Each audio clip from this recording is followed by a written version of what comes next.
Hey,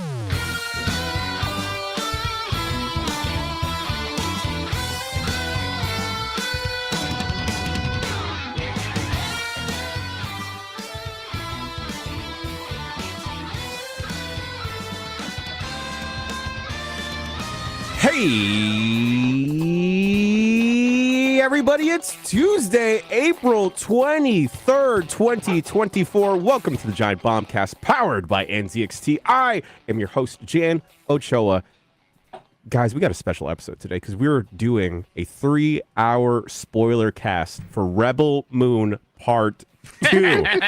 And we got the Snyder Bros here. We got the biggest Rebel Mooner Gooner, Jeff Grubb. Couldn't even do it. I'm going into Rebel Moon, and it's happening, everybody. You can't stop me. I don't care what my parents say. We got the biggest Zack Snyder cut tweeter in the world, Dan Reichert. Give me the elevator pitch for Rebel Moon. What is it? And also, really bad Star Wars. Oh, we got an executive producer himself of Rebel Moon Part 4. That's right. We're skipping 3 because we're so ambitious. We're going to go straight to the director's cut for that one. Mike Minotti. Yeah, Star Wars, they started with 4. We're going to do 4 third. We're really looking into the future. Jeff, have you seen Part 2? Because I get these ads for it. I'm like, man, if Jeff Grubb hasn't seen this, because he's the only person in the world I know who at least watched Part 1, then they're in trouble. I've not watched it yet, but I will make time for it. Part 1 is so inane. It is so it's hard to explain how bad it is. It's just like action figures bumping against each other with no and meat. that's not even kind of, but not even really. Because the action figures have character and there's something to them. It's worse. It's worse. It's worse than that. Yeah, it's like you're just going to a place, talking to a guy, the guy joins your team, you go to the next place. And that's the whole movie. And what does it build toward? Literally nothing. Maybe I'll find out in Part 2, I guess. And they gave Zack Snyder a Star Wars? Yes. Well, a Star Wars-like. Yeah, not an actual Star Wars. Well, I mean, Netflix did, to be clear. And it's not Star Wars. It's a bad rip-off of Star Wars. It has some lightsabers. Oh, really? But it's not licensed. This is not a real Star Wars. This was his idea for Star Wars. It's Seven Samurai is what he's trying. He's like, I'm going to make a Star Wars Seven Samurai, which they've done a bunch of times before. Also, that movie just exists and it's good, and you probably should try to make to be fair, there's like 50 remakes of Seven Samurai, but he's like, I'll do it in space, just really shitty, and you gotta respect that. The Magnificent Seven remake with Chris Pratt. Yeah. I'm trying to think if I've ever liked a Zack Snyder movie. He 300 or Watchmen. Was he Sin City? No. Back when Sin City came out, I liked it. I don't know if I would like it now. Okay. What's the undead movie he did? Army of Dead? That was good. Is that the one with Batista? Dawn of the Dead. Okay. Oh, he did that old Dawn of the Dead. Yeah, the 2004 one or whatever. That was fun. Oh, Dan, you really like Legend of the Guardians, the Owls of Ga'Hoole, right? Well, of course. Yes. Yeah. He did not do Sin City, but he did do. Was he a Sucker Punch? He did Sucker Punch. Sucker Punch is his also famously bad. Could not I like stand 300 at the time. I liked it fine at the time. I saw it once. That was enough of that. I didn't like Man of Steel. I hate Man of Steel with a passion. I don't think I like Superman. I like Superman fine. I just hate Man of Steel and the weird, what a weird direction for Superman. Remember that scene where his father fucking dies in a tornado to save a dog, and Superman's like, "I'll save you." Gives him a look no, it's not worth it. If I was about to die from a tornado, I'm like, "Yeah, quick, Superman, son, hurry up! Who cares if they find out you're Superman? We'll make it work. We'll figure it out. I'm afraid of dying." What? I mean, it was actually way worse than that because there's a scene where he's like, "Should I let the bus full of kids die?" And he's like, "Maybe." That's what the dad says. Yeah. He's like, "Wait, what?" What a hero. I just did the thing where I had a dumb thought, and then I thought, oh, wait, no, that's really stupid. And most people would just leave it in their brain, but I'm going to say it. Yeah. We were talking about Zack Snyder, and I was about to ask if he was the Snyder Cut guy. Not even putting the connection together. Oh, that's just the name. That's, of course, he's the Snyder Cut guy. He's the Snyder Cut guy. He's probably, So wait, so what was he made a Justice League movie? So he didn't finish a Justice League movie originally because he had a family emergency. Right. What's his face stepped in to finish it. Joss Whedon. Joss Whedon reshot a whole bunch of stuff. The movie was apparently Right. very drastically different than how Snyder originally envisioned. It was so bad he got canceled afterwards. Exactly. And that's Stop- the only reason. Yep. He's never done anything else wrong. And then Zack Snyder comes back in, and then with HBO The fans Max, were like, Snyder And Cut. they We want the made it. Snyder Cut. We want Yeah. the Snyder Cut. And then years later, they gave him a lot of money to like finish filming it and finish the post production, and they released it as a 4-hour cut on HBO Max. And And then- people Yeah. like it? It's actually okay. Really? Yeah. I mean, compared to what I was expecting, it's kind of okay. Wow. Okay. And here's the part where I think Grub and I are freaks. It's because they also made a version that was black and white. And Grub, is there also a 4x3 one? It's like, I think it's 4x3. Yeah. And so, I'm yeah. just so into that shit. I was like, all right, let's do it. Okay. I definitely put that on as well. I watched it like the normal way first, and then I had that on in the background. Yeah. Yeah. So we're just all Snyder pilled here, everybody. It's happened. Did y'all see that he's trying to get more traction for another Snyder cut for Sucker Punch? Oh, gross. Well, how is it not a Snyder cut originally? I don't know. I think that's just something he says to get more money now. Yeah, at this point now everything's a Snyder cut. To be fair, there was like reporting that the Snyder cut stuff that like when the public was saying, "Hey, we want the Snyder cut, we want the Snyder cut," like he was like somewhat behind that and like responsible for like generating a lot of the toxicity there. So it seems like he wields this as a weapon. I think that's what's happening here. Yeah. The director of Fantastic Four, the one with Michael B. Jordan, he started saying stuff of Josh Tank? Josh Trank. Trank, yes. He was like, well, I didn't get my cut of the movie. Let me recut Yes. Fantastic Four and it'll make sense. Did you guys see that one? Did you see that? Oh, I boy. have not. Oh, it's wild. The best is whenever because they did a lot of reshoots. Because like at first it's this movie that's really bad, taking itself seriously. So to try to fix it, they did all these reshoots, tried to inject MCU style humor in it, and you could tell because Kate Mara has this very fake looking wig on it all of those scenes because she came back for reshoots, and it's like suddenly these scenes have levity and one liners, and it's Yeah, that's really that's bad. Fan Yeah. Four Stick. That's right, Fan Four Stick. It's and yeah, Miles Teller is in it, right? That's him. Yes, Mr. Whiplash. Fantastic. And it's weird because they caught him in an odd period of his career where he's just like a dork. Yes, it was real. It was very soon after Whiplash, so like he was still kind of the Whiplash kid at that point. Yeah, he's not cool hot guy from Top Gun Maverick, just like Right. shimmying with his shirt off. We should do that. We should just play the Top Gun Maverick double football scene this summer Game Fest. I Y'all think I down? heard that movie It's on a lot stage? still. I really like. Oh that movie. yeah, yeah, I just like on that a stage song. somewhere. Yeah. Okay. Okay, all right. We One Republic should be fine to license, right? Oh yeah, they're chill. Is what I hear about One Republic. Yeah. How's everyone else doing besides half of us getting drastically sick? 23rd in the world at Quackshot. Let's go. Let's go, baby. I'm 1 second from 22. Ooh, top 20. What is your goal here? What do you think? Are you not really thinking of it like that? I would like to get top 20. I'd love to get a sub 25-minute time. I don't know if I can go as. Do you know about the long jump thing? Yeah, there's like a pause buffer long jump It situation. seems insane. I've tried to learn it. I've tried to I read how to do it, and I'm like, I don't even know if that's. Yeah. I don't even know what I'm reading. So, and I think you kind of need it to get in that upper echelon. But I'm getting really good, and I'm still very improvable right now with my current strategies. So it's a fun speed run. Just wait till I jump in there to push you, which I want to do soon. I have to give some more mythology attempts. Like I last time I did that, it went very bad, so I took kind of a week off. I'm gonna go back in. I'm at a weird place right now with it where I gotta really grind it out or try to learn like really hard new strats to save a few seconds, and just learning them is like very difficult, and it's kind of not happening, and it's frustrating. So I'm trying to figure out my future.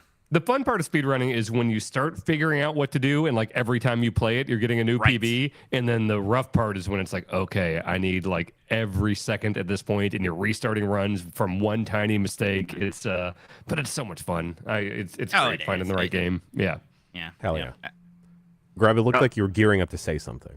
Yeah, my daughter had a tick yesterday. That's the season that we're in. It's tick season, everybody, and These kids and their TikToks, like man, that's right. Yeah, it's everywhere. It was she like Yeah, she's like, I got a bug on me. I'm like, what are you talking about? I went to go check, and there was just like an obvious tick right on her leg. It wasn't on there too long, but it's like, man, yeah, I don't think I went my entire life camping outside. I don't think I ever got a tick. No. And then you hear in the news forever, it's like they're everywhere. And now I'm like, okay, this is what I'm gonna have to deal with now. It was nice when we lived in Colorado. Like I think the altitude made it so there were way fewer of them. And now we're here in Ohio, and it's like, yep. I think she just went out for recess, came back with one on her. Oh, jeez. You have to go testing for like anything. Lyme? So we're gonna like keep an eye on it for like rashes and stuff, and things like that. Like we will, but it's like we call the doctor, and it's like there's not much you can do. So we just gotta like kind of keep an eye on it. But to be fair, most of the time they're like the tick needs to be on there for like 36 to 48 hours for that to happen. It definitely wasn't on there anywhere near that. So I think we're okay. Grub, do you think you weren't susceptible to ticks because you would always wear those silver bracelets that warded off ticks and bad vibes and energy? Yeah, and my shell necklaces. Yes, I think that just like it let the ticks know that I'm cool and not to fuck with this guy. Okay, cool. I went to the Smithsonian once and got a tick on my balls. All right, video games. My mom lit a needle on fire and had to put it on my balls. Speaking about parenthood, a game. No, I'm not gonna segue to that. I've been playing an RPG, A Tale as Old as Time, Ayuden Chronicles. Boys, this is a fantastic year for role-playing games, JRPGs specifically. The year of RPGs, really. Right? We started the year with Like a Dragon, Rebirth, Dragon's Dogma 2, or Reload as well. I'm not going to give you Dragon's Dogma 2. We don't claim that. Well, not JRPG, just an RPG. That's an action-adventure game for cool dudes. That's like Zelda. That's like Zelda. Yeah, they can have that one. Speaking of Dragon's Dogma 2, I really got to circle back to that. I feel like I fell off in a hard way during I fell off very Mania. hard. It's cool, though. Grub fell off really hard, and then Dark Mitch caught him. Yep. But Ayuden Chronicles is, I don't mean to be reductive when I say this, but it is as boilerplate and as normal of an RPG as you can get. And I think in a year with so many strong contenders, it is very hard to decide to devote a substantial amount of time to this. It's not that it's not doing anything new or it's not presenting anything well. I just don't dig anything about it, and nothing is grabbing me. It is a pretty standard RPG. You have a big party of 6, which I enjoy. I like having a massive amount of people to command. I like that too. And it's doing the thing where, okay, cool, your turn order's displayed up top. Go ahead and target enemies to get them out of that. There's team up attacks between certain party members if they have some affinity towards each other. It does the 2.5D style, but I don't think it does it well. And it's really a bummer because when you have games like Octopath Traveler 2, Star Ocean from last year that really pull off this style and make it look flashy in a great way, it kind of falls short of all of that. And also in like the 3D world that you're navigating around, some of it is a little bit confusing as to what you can actually walk through. That I wound up playing a lot of the game through the mini map, which is a bit of a bummer. That being said, I mean, like if you were looking for a bog standard JRPG, this might be it for you. But like even the story from the chunk that I was playing through wasn't enough to grab me. It's not an isekai where you're like you've forgotten your memories and you've wound up somewhere. You're just like a military dude with cool hook swords that remind me of Keyblades. So that enticed me for a bit. And you got a cool wolf guy in your party to begin with. Like when you have something like Persona 3 Reload in the back of your backlog, it's really hard to justify dedicating a lot of time to this because it's also follows like JRPG format where the buildup is so long to get to anything substantial of like a good set piece or whatever. Huh. So I've been curious about this. This is, made by the Suikoden guy, and it's supposed to just basically be, Suikoden with a new name without, having to worry about Konami. And they're very clearly or specifically trying to be like, hey, Suikoden 2, everyone loves that game. We're going to try to make a spiritual successor here, which is a tall order. Like amongst the JRPG freaks, Suikoden 2 is held up on such a high pillar. So I haven't played this yet, but just kind of seeing, like the Metacritic or whatever is like a 78 or a 76, which is upsetting for somebody who has this in their fantasy critic. But I was simply hoping that there'd be more enthusiasm. I hear mixed things. I hear it's mixed. There's people that gave it like 100, right? So yeah, some people are like really into it. Then like Jason Schreier is a big Suikoden 2 and I think 5 fan, and he's like, this isn't working for me at all. So there's like a part of me that's like, oh, maybe I need to see it for myself. But like Jan said, there are so many, even just JRPG specifically this year. I mean, I still want to go and play like a Dragon Infinite Wealth, and even like trying to recommend this. There is a remaster of just Suikoden 2 and 1 coming out soon. And part of me is like, man, that's probably the one I would still really want people to play once that finally does release. I don't think it's out yet. Anyway, so again, it's not like there's bad reviews for this, but I was kind of hoping that they were really gonna kind of recapture that Suikoden 2 magic, and this was gonna come out, and people were gonna be like, wow, this is, you can't miss it. Again, a lot of people do like it, but I feel like I can miss it. I think so. Like I've heard nothing but like amazing things about Suikoden 2. I missed it when I was younger, so I was kind of looking forward to this. And Mike, am I correct? Is there like a duck party character in one of the Suikoden games? That's Quackshot. Oh, sorry. Yeah, I think the ducks show up in like 3 or later. Like there's a bunch of animal people in Suikoden, and they're always kind of fun. You just go to their village, like, we're animal people. So like the whole point of Suikoden, or one of its main hooks, is that there's a recruitment system in it, where you kind of have like a home base, and you recruit people to come to your base, and a lot of them can be party members, but other ones are like, I'm going to run the item shop, or you recruited me, so now you have teleportation and stuff like that.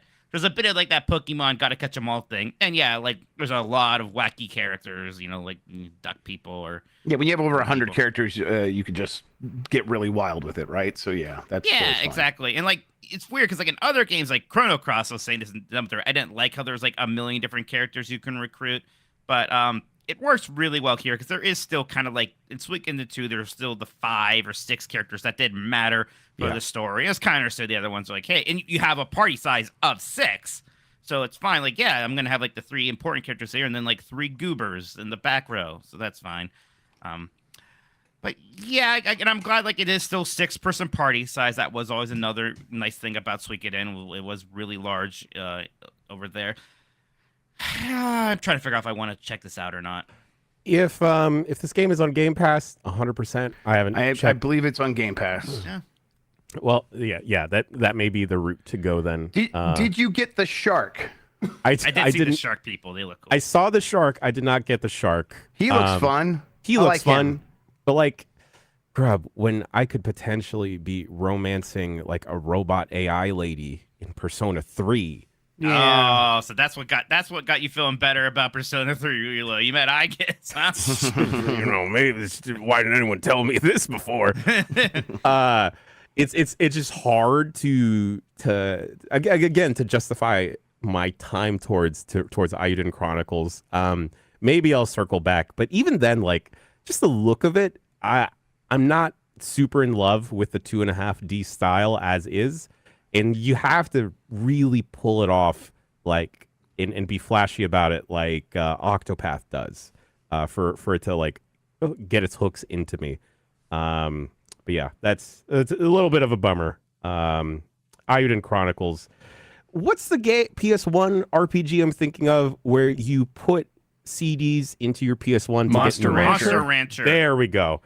I don't know why I thought that was Suikoden for a while, but maybe I just have ducks and monsters confused in my head. That's very ducks different. are monsters, absolutely. Ducks. Yeah, I was gonna say I was just real quick on Eiyuden Chronicles, just like looking at him. Like, I thought it looked better, like visually when I remember first hearing about it, and now I'm like looking at stuff now. I'm like, oh yeah, this kind of does look a little bit off from what I was expecting. I don't hate the way it looks, but I don't know. I think I like how dynamic the camera is. I don't know why that's working for me so much in these battles. I like the sprites. I'm less in love with the way like the big just 3D model enemies look and how they don't really seem to match it entirely. But I could deal. It looks good enough for me.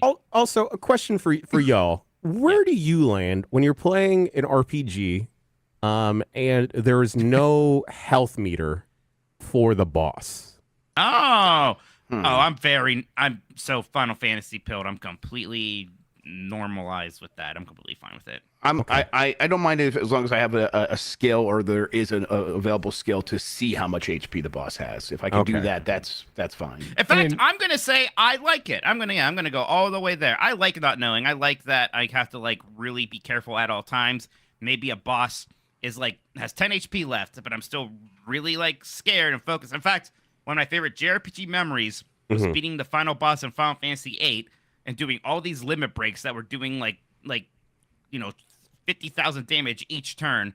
And then it was like a long fight, and I didn't know what to do. So I had my guy Irvine, who just has a fucking gun, just use a normal attack while I was trying to think about what to do. And just like shot her in the face for 20 damage, and then like, like the very dramatic death scene starts playing out. So yeah, I'm pro no health bar. Yes, Jeff Grubb. Yeah, I just had the thought in my brain that I wanted to get out. What would a Monster Rancher Nuzlocke run look like? Would it be like you go around your room and you find the closest CDs to you and you have to use those?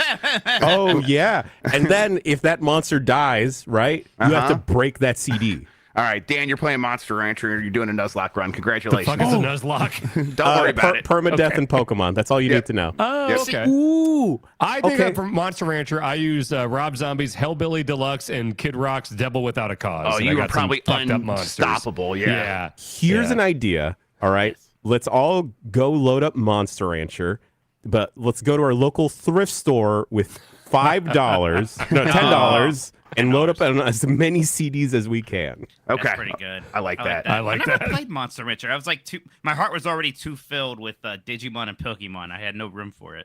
Also, I didn't like the way that eyeball monster looked. I thought he was stupid. Sure. It's pretty dumb What CD looking. do you think would be the most likeliest that we would all end up with? I'm going to say Jagged Little Pill. Yeah. Dane Cook's like first comedy album. Oh, God. That monster sounds terrifying. Dookie. Dookie, yes. Dookie's probably a good pull. Fuck, what's his name? The puppet guy. Oh, Jeff Dunham. Yes, Jeff Dunham's first special. There you go. Jeff we Dunham go. on CD. I'm just going to put a bunch of MacGruber Blu-rays in and see what happens. You see those fancy pants over at Kind of Funny with their like special sprites and their Nuzlocke? Wow. Yeah, Andy did that stuff. Jeez, it's very cool. But wait, you think you're better than us? There's parts where yes, they are. I was supposed to join John Luke and Jake Decker for a tour of the Kind of Funny studio to see how it's run, and John Luke kindly sent me photos, and I cried a little bit. I'm like, Aw. oh. Very cool. I'm telling you guys, move to Ohio. We could get real cheap space here. I'll build us a studio. It'll be great. I want to see the video of Mike Minotti building a studio, just Building a laying studio. cable everywhere. I just like go. I just walk into a room with nothing but a hammer. I'm like, let's go. I just bring an N64. That's my contribution. It's like, all right, okay, cool. Still sticking on the JRPG train, Mike Minotti, you put on the dock here, Unicorn Overlord. Yeah, I got into this finally after being delayed because of Persona 3 Reload. I was pretty curious to check this out. I like Vanillaware's other games. I know other people have talked about this on here. Sean dipped out after 10 hours, and I'm actually past that 10-hour mark now. I'm like 12 hours in, and I am really liking it, actually. Hey. This is doing a lot for me for some reason. Like, the art is, of course, incredible. But it's even though it looks more like an auto battler, quote unquote, at first, it really is a lot like Fire Emblem still.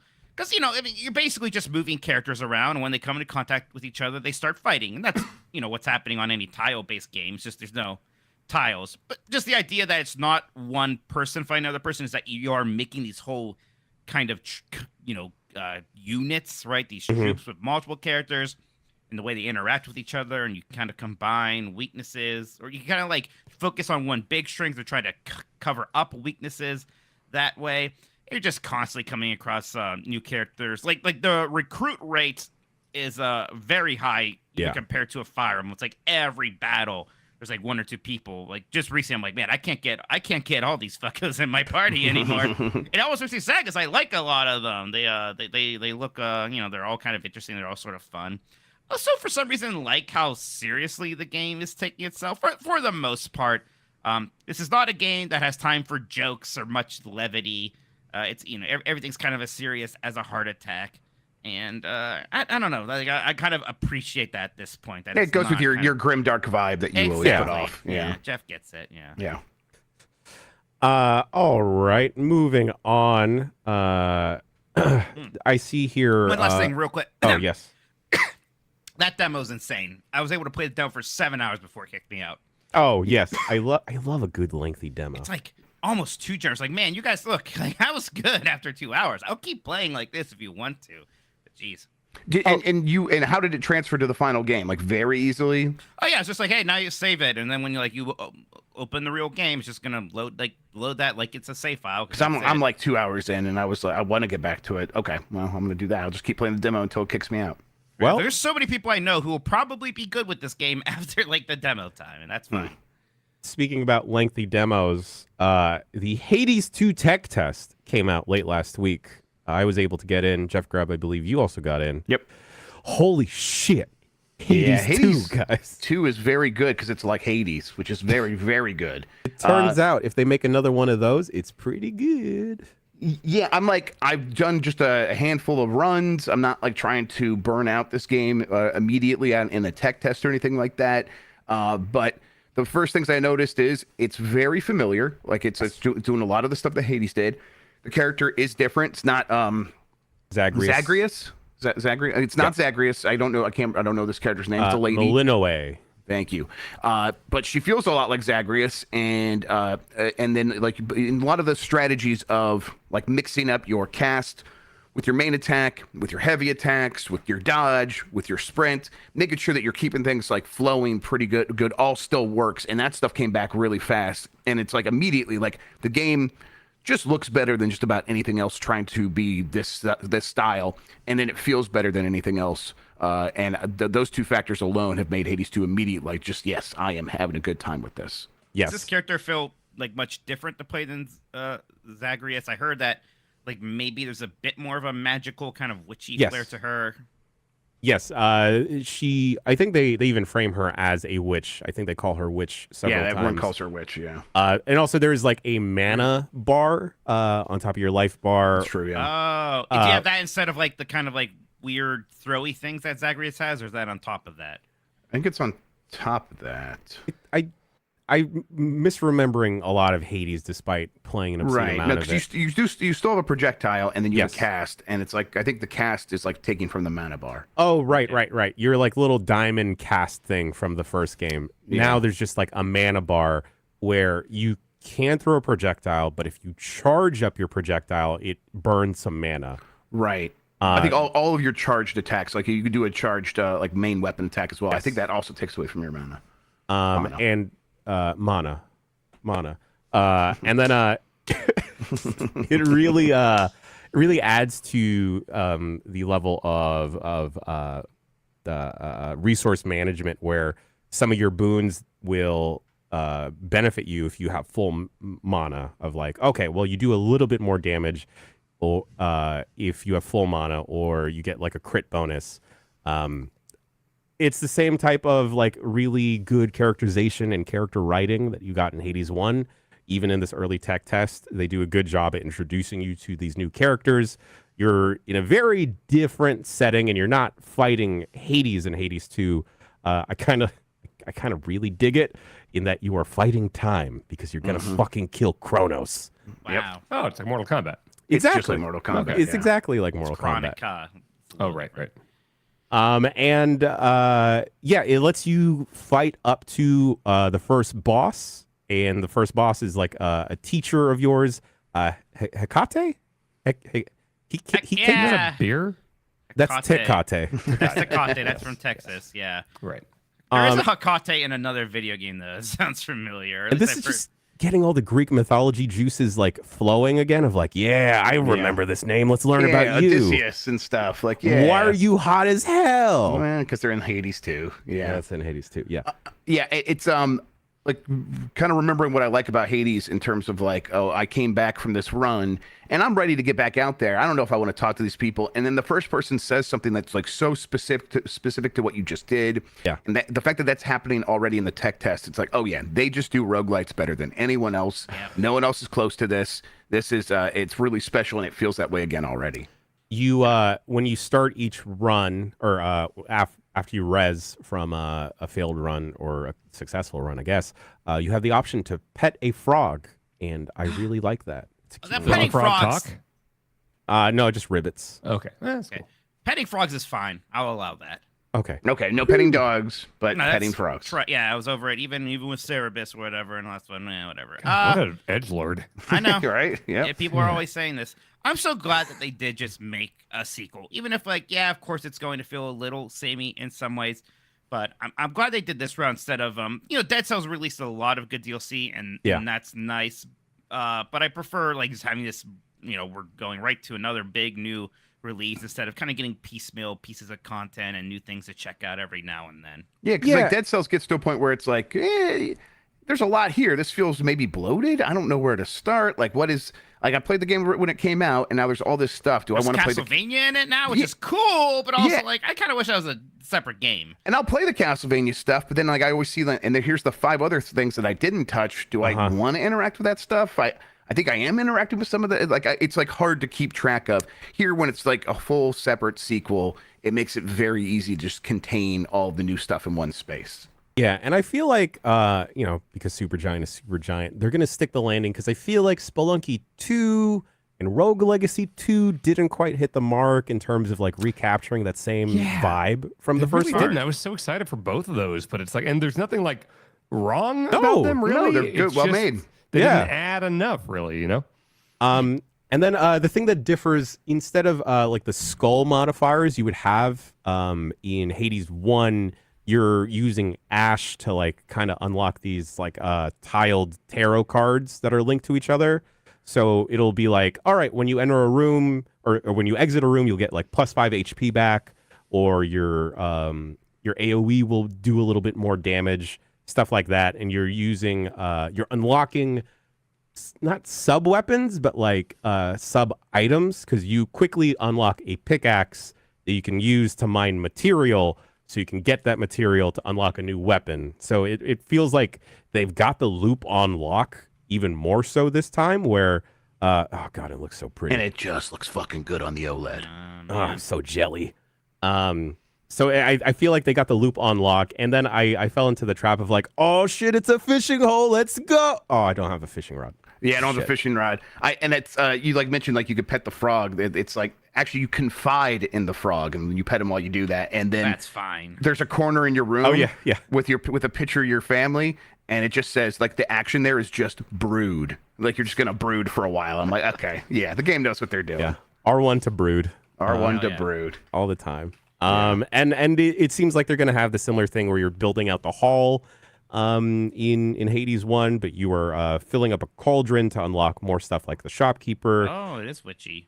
opening up other people to enter this the sticks or whatever they're calling it in Hades 2. I'm very excited. This tech test I also feel is very, very generous, because it even tells you after you beat the boss once of like, hey, this is really early, y'all. If you beat this 5 times, you're gonna pretty much get what you need out of it. You don't need to like evaluate it too much from here on out. Like, this is all we got. But holy shit, Yeah. Hades 2. God. Feels like they're holding a lot back, which is good. And I am someone who does occasionally like early access. It's not like I'm doing it for every single game or anything like that, but this is one where I think I'll probably pay attention, because I like to see how a game changes over time, and I'll be paying attention to this one. One of the new gods, Apollo wasn't in the first one, right? No, don't think so. Don't think so. Okay, Apollo is one of the newer gods that you can befriend. I also like the different relationships that you wind up having with the returning gods, like Poseidon, just because it's a completely different character than Zagreus in the first one. And I like so far how Malinoe is written. I also like saying Malinoe. Illinois. Charon is there? Not Karen. Chiron? What the Charon's back. Yeah. It's the store guy? It's Charon. Yeah. Charon, yeah. But okay. All right. Wonderful. I saw that Aphrodite. Oh, Yeah, Aphrodite's nude. Yeah. Well, she was yeah. nude last time, but like somehow she seems even more aggressively nude this time. Right. Well, some time has passed. Your style evolves. And speaking about styles evolving, we checked this out on a UPF maybe like a month or two ago. Dan, you've written down here Children of the Sun. Yes, I beat that in a couple sittings. Wait, real quick, how long is it? Because I started playing it and I'm like, I don't know how long this can sustain, but I'm still having a good time. 3 to 4 hours would be my guess. Okay, that's perfect to hear. Okay, I'm gonna get back in there then. My thing is, Dan, I'll let you go after this. I was trying to get high scores in each level, and it's like. Yes, yeah. I know about this because the reason I played this was I was talking to Mary Kish on the last Fire Escape, and she was like, motherfucking Jeff Grubb has like a few levels early on where he just got like insane, like some of them are like top 100 scores, and you didn't go past that. And I was like, yeah, this is what he fucking did with Neon White, where he just played the shit out of the first like chapter and got crazy scores on it and just didn't go past it. Sucks. So, like, it sucks being perceived. Oh man! So yes, that is actually what got me playing it, and yes, I had you add me on Steam so I could see your scores, and they are obnoxiously good. But then at a certain point, you just gotta, it's the marathon. It's not the sprint. I've learned this from when Mike beat us in Neon White. Yeah. Yes. I'm glad you brought that up. Yeah. No Neon problem. White open again. We should Going totally cold. Oh, That would be fun. even better. Okay. That would be fun. I don't remember what the hell any of that Alex controls or anything Buniello, are. you're invited because I think you won. I think you won. Yeah. Banyel and I were bonding over Lorcana recently, by the way. All right. You did have that conversation off air, Mike. All right, come on. We're talking about Children of the Sun right now. It is. I had not played it yet. Sorry, Mike. I didn't mean to make you feel bad. We're getting you in, Jan. Sorry, Dan. Go ahead. I watched that Steam Next Fest. I was on that stream, and so I watched one of you play it. And I don't think I realized how just everything is on the mouse, and it works so well. Like it allows a great variety of things you can do, from just like moving around, aiming, doing the midair bullet stuff, the things that like unlock that you can do with the bullets. Like that game has a very frequent, I won't call it an upgrade path because you're not getting like skill points or anything. It's just like suddenly you'll be in a level and it'll be like, hey, now you can do this cool thing. And then all the levels So past it's like that. Mario. It's like Mario Galaxy 2. It's like every level there's something new and exciting happening. No, it's giving you a different new thing you can do each time. Like a different than all the levels dimension past to the that. bullet. Yeah, right? so It's by like the end, you're like thinking trials. a lot of different stuff you can do instead of just like, oh, bullet goes here, bullet goes there, Do you find yourself, Dan, in a spot where you're kind of stuck because you've been introduced to so many mechanics where you don't know what to do? Okay, cool. Nope. I would say there are like 5 to 7, maybe like 5-ish core mechanics. Like for instance, there's one mid to late game where it's like certain enemies will have weak points. So like their arm will be like really glowy and glittery and stuff. And if you hit 2 weak points on enemies, you get a store of the you get like 1 pip where it'll allow you to mid-flight of the bullet, you can click a button to just stop it or at least slow it down dramatically and fully re-aim. Because at a certain point, you can like kind of do like the jumper or wanted, whatever it is, where you can kind of bend the bullet. But then later on, it's just like you unlock this thing where you can just straight up re-aim and look anywhere and then shoot a bird, which will give you a better vantage point on this guy down here by the train tracks. And it's really fun, and it's like the exact right length. It does some little like interstitial stuff between the levels just to like kind of mix it up and everything. But no real complaints about it. It's very solid. When I was looking at it a bit, I know there's like a bit of a story thing, like you escaped a cult or something. Like how much of that story stuff is there, and did you like pay attention to it? Was it overbearing? I mean, most levels have like a short little animated thing at the beginning, but it's just like it feels like pretty boilerplate. Like, yeah, you escaped a cult, and it's like some Far Cry 5 shit, and it's like It's you vibes, can honestly right? skip it. It's fine. Yeah. What's that? It's like vibes, though, right? Like it's like kind of like setting up the mood, and that's about it. So Yeah. It's just like, okay, this cult leader is clearly an evil guy, and you're gonna wind up going after him. Like that's it. I'm not making this up. Is there like a mini game where you clean the gun, and there's like it turns into like a little arcade game? Yes. Okay, That's correct. Yes. So they're like interstitials like that as well. So Yeah, in there's mind, there are one's many kind of like car it. based, and yeah. Is it always just like a sniper bullet, Dan? Or does that ever change? Like It's always a firearm? sniper bullet. Okay. They Yeah. don't give you a bazooka in the last level. Nope. Just sniping the whole time. Someone please mod like a water gun. I just want to see how that would work. This one be Splatoon. Yeah, I just want every game to be Splatoon, to be honest. I'll get in there and I'll finish it, and I'll get my scores right for all those levels, Dan. No worries. Nice. I don't believe you, Jeff Grubb. I'm gonna do it. Dan Ricker, you also put up here on the document Delta emulator. Okay, I know it's an audio podcast, but do you see what I'm doing with my phone? This is Picross 3D. Okay. It works perfectly. Because I was thinking, because it's mainly like Nintendo consoles, so it's got NES, Game Boy Advance, Super Nintendo, stuff like that. But you can do DS, and I was like, okay, well I'll throw some ROMs on there. But like I don't know how many like DS games are going to work well. And I was like, wait a minute, the Picross 3D is just touchscreen. And it's just the bottom screen, and I downloaded a new skin that filled up more of the screen, and I had a little stylus, and the stylus stuff works perfectly. So I'm just straight up playing through Picross 3D again, and it's working perfectly, and it's just on my phone. It's got save states. It's got like, and if you want to do other games and stuff, you want to do RPGs and stuff, it's got the fast forward stuff, the save states. It's just a fully featured emulator. You can AirPlay it to your TV, so you could like put a backbone controller on it and just like travel with all of your retro consoles. Minimal lag, I would say. AirPlay it to a TV. Great for like planes and stuff. Any Bluetooth controller. I played it with some 8-bit do stuff. It's really fucking good. We're never going to talk about this again because it's going to get shut down after this podcast releases. I mean, I think Apple put it on there because I think it's probably okay. I think we should be okay. I don't want Apple and Nintendo to fight, man.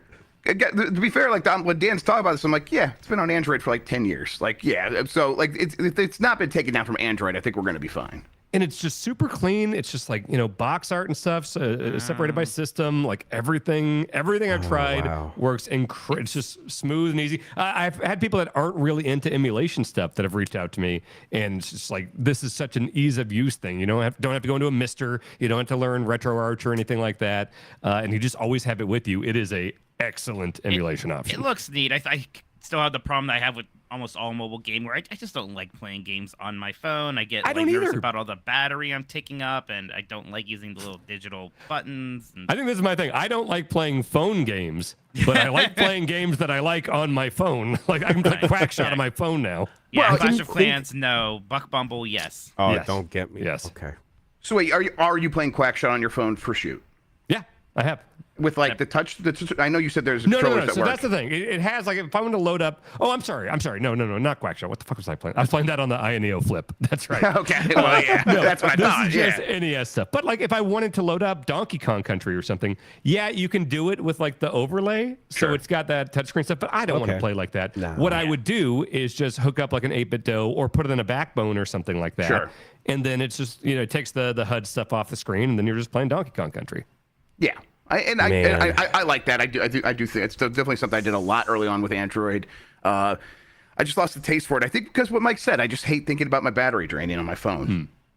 I used to have that same feeling, but I think for me personally, I just carry an extra battery pack with me at all times.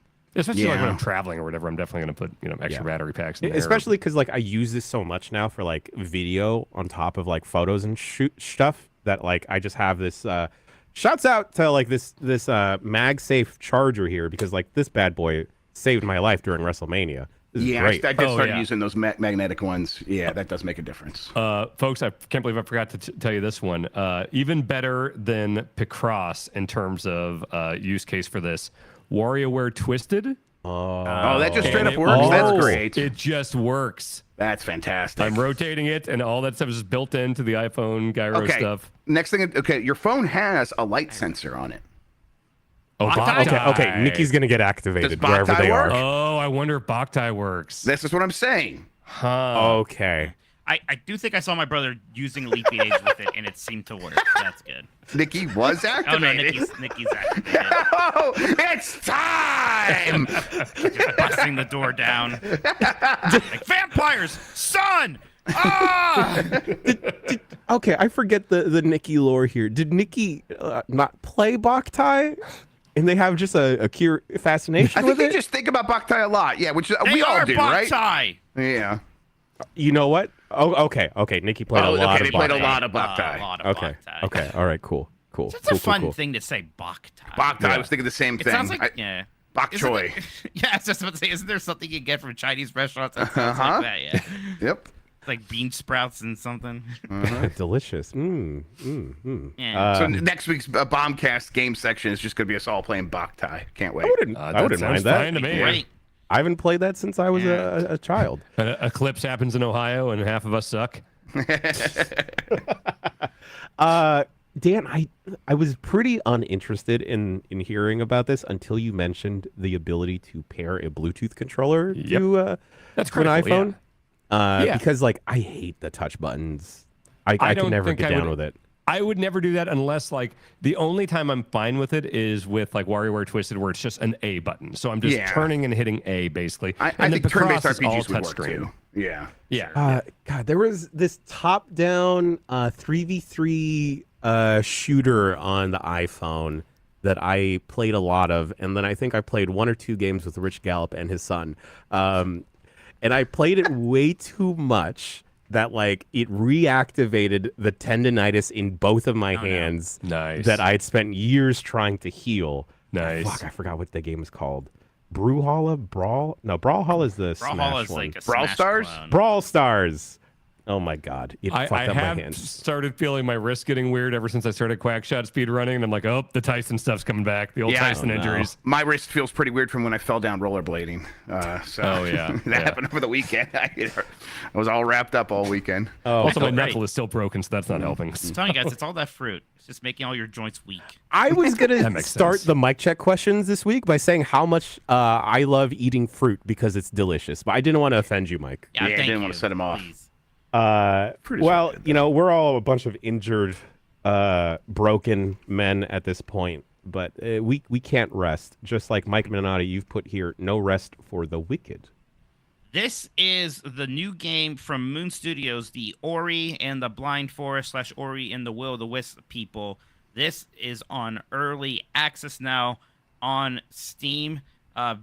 Very different kind of game. This is a top-down action RPG, but really taking a lot of its cues from Souls-like, right? So don't think Diablo here. Like if you play like Bastion, right? A bit like that, a little bit like Okay. Hades, I suppose, but Okay. not. Yeah, again, very Souls-like. Kind of the big thing here, because it's Moon Studios. You played Ori, you know just how gorgeous those games are. This game is, again, very pretty, very different kind of feel here, because it is like that kind of grim, dark, Souls-like kind Oh, of, yeah. grimy fantasy sort of thing, monsters and all that stuff. There's a lot to like aesthetically, and like the combat itself does feel good, and the animations are incredible. The systems right now are a little confused. I think they're actually not taking enough from Souls games at the moment. Like there's a couple things they aren't doing that's just kind of making things awkward. Like you don't actually collect souls, and that's not like the thing happens when you die. It's like, oh, you gotta go back and get your souls. When you die, you just go back to the last bonfire type thing you went to, and you lose a little like item durability, and you have to go back to where you were. So, but this combined with, you don't have the potions, right? So you have like the 3 flasks or whatever. Here you have a whole cooking system. You can cook food, and then you have those, and you can eat them. But because you only have so many of those, a lot of times I'm like, well, if I'm not going to lose experience for that, I'm just losing some weapon durability. I guess I'll just die instead of wasting my food now when I know I'm going to need that for a boss. So a lot of the time, I'm just taking deaths and backtracking a lot to get back to where I was. So, I was like in a dungeon. It felt like a lot of times like, all right, I kill one enemy, then the next one kills me. Then I just go all the way back there and get a little bit further. Again, like that's kind of how Dark Souls work, but there doesn't seem to be that feeling of progression. It's also hard, even harder than like a Souls like usually is for me. Bonfires don't restore your health, so it really is just die or eat your food. Oh. Yeah, you dodge or you parry, and that parry window is very small. I was having a hard time getting that working on a lot of things. And just like any time there's like more than one enemy, there was this guy who would throw like fire bombs or whatever at me, and he was so good at throwing these fire bombs. It would just get me pretty much every time. It's like one Good hit. job, Mike. It's like one hit. Well, there's half my health, and I'm not going to eat food. I'm not going to ever recover health. So, oh no. I wonder if there's a bit of that kind of reverse difficulty curve that these games have, where like that first few hours is always brutal, and then you start like learning abilities or even healing spells. You get a weapon that has leech on it, and that will help you out a bit more.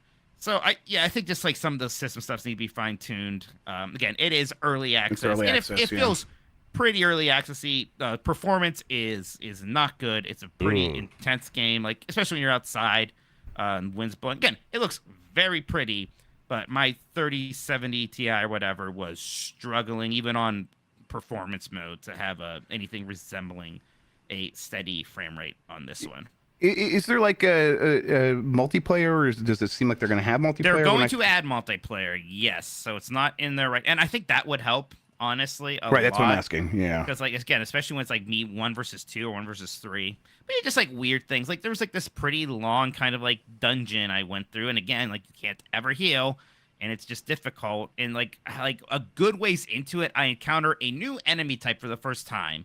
And it's this big guy with a thing. And it's like, I know if this guy hits me 2 times, I'm dead. I just don't know any of their attack patterns or anything like that. So, I guess I'll die.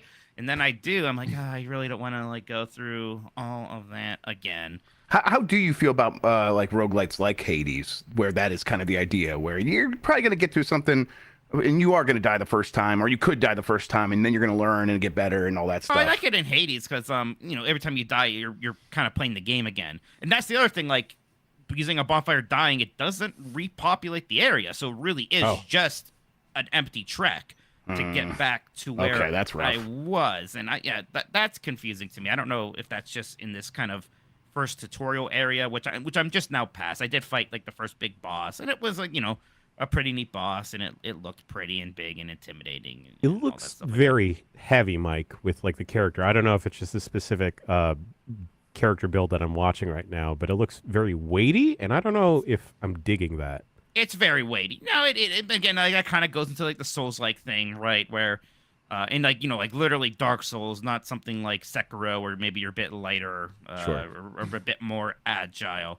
It is very much, hey, you are going to have to time your dodge rolls or your parries if you're going to have any kind of real chance here. And it was just, especially that parry window was as unforgiving as it comes, at least early on. I was having a difficult time with that.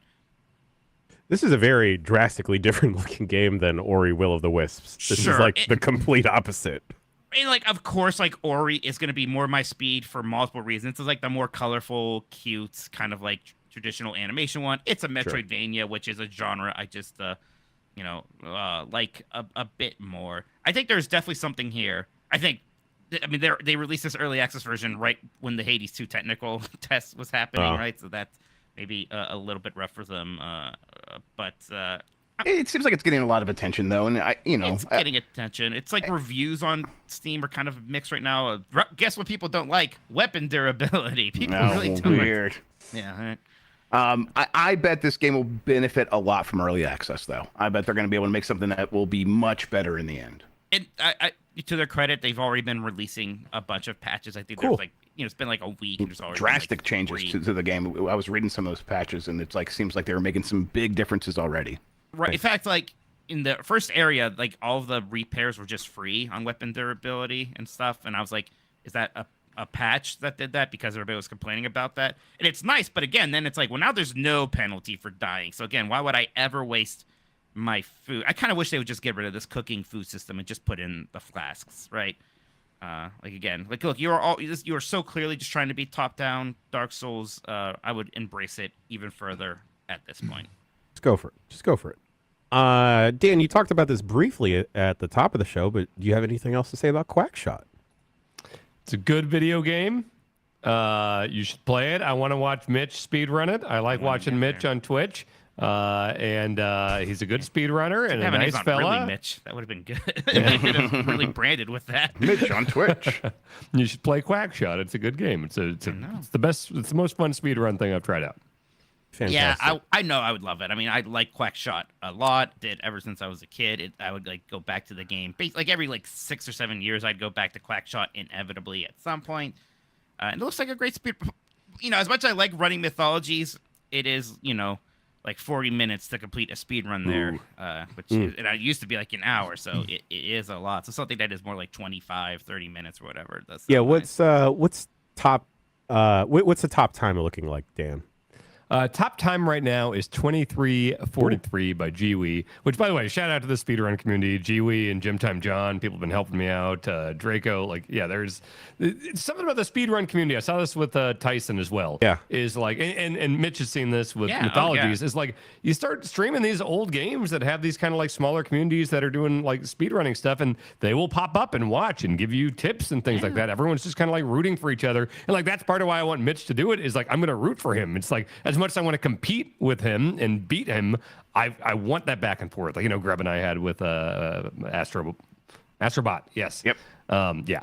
So it's speedrunning communities seem pretty awesome. You know what's from what funny I've about seen. the Astrobot thing? I was in there also, Dan, but we didn't really know each other at the time. I But don't like, think you were. so like, Nah, it's- No one was it's like- perceiving Times you. weren't very Because good. things, Yeah. you were competing with Jeff, and I was competing with Jeff, but we weren't really competing with each other. I don't think you necessarily. were around at that point. No. The anime, the anime Yeah. arcs Yeah. didn't like That was when it was in intersect Canada. yet. You know? I was still emerging from the Minotti spawning pool or whatever. Yeah. You were like Majin Buu. Like, you were in the background the whole time, but it just wasn't like around yet. Yeah, formless and void. Yeah. Yes. So I encourage anyone who wants to look into Quackshot speedruns, fill out that leaderboard. It's got a pretty healthy. How many are on there right now? There's like 44 on the That's leaderboard huge right now. compared but- to the 10 that are in Mythologies. That's a bustling community. Sure. I would like to stream in my own time more, and I'm thinking like, maybe I'll take a stab at some speed running, and then like fun. maybe like August, September might be better for me. I know this is like fucking months ahead, but perhaps I want to get on the Quiet Man speed Oh, run. yeah. Let you me should do see that. what that Yeah, is. that Does would that rule. exist? Hang I think on. we looked at it like a couple months ago, and it wasn't insane. There are 5.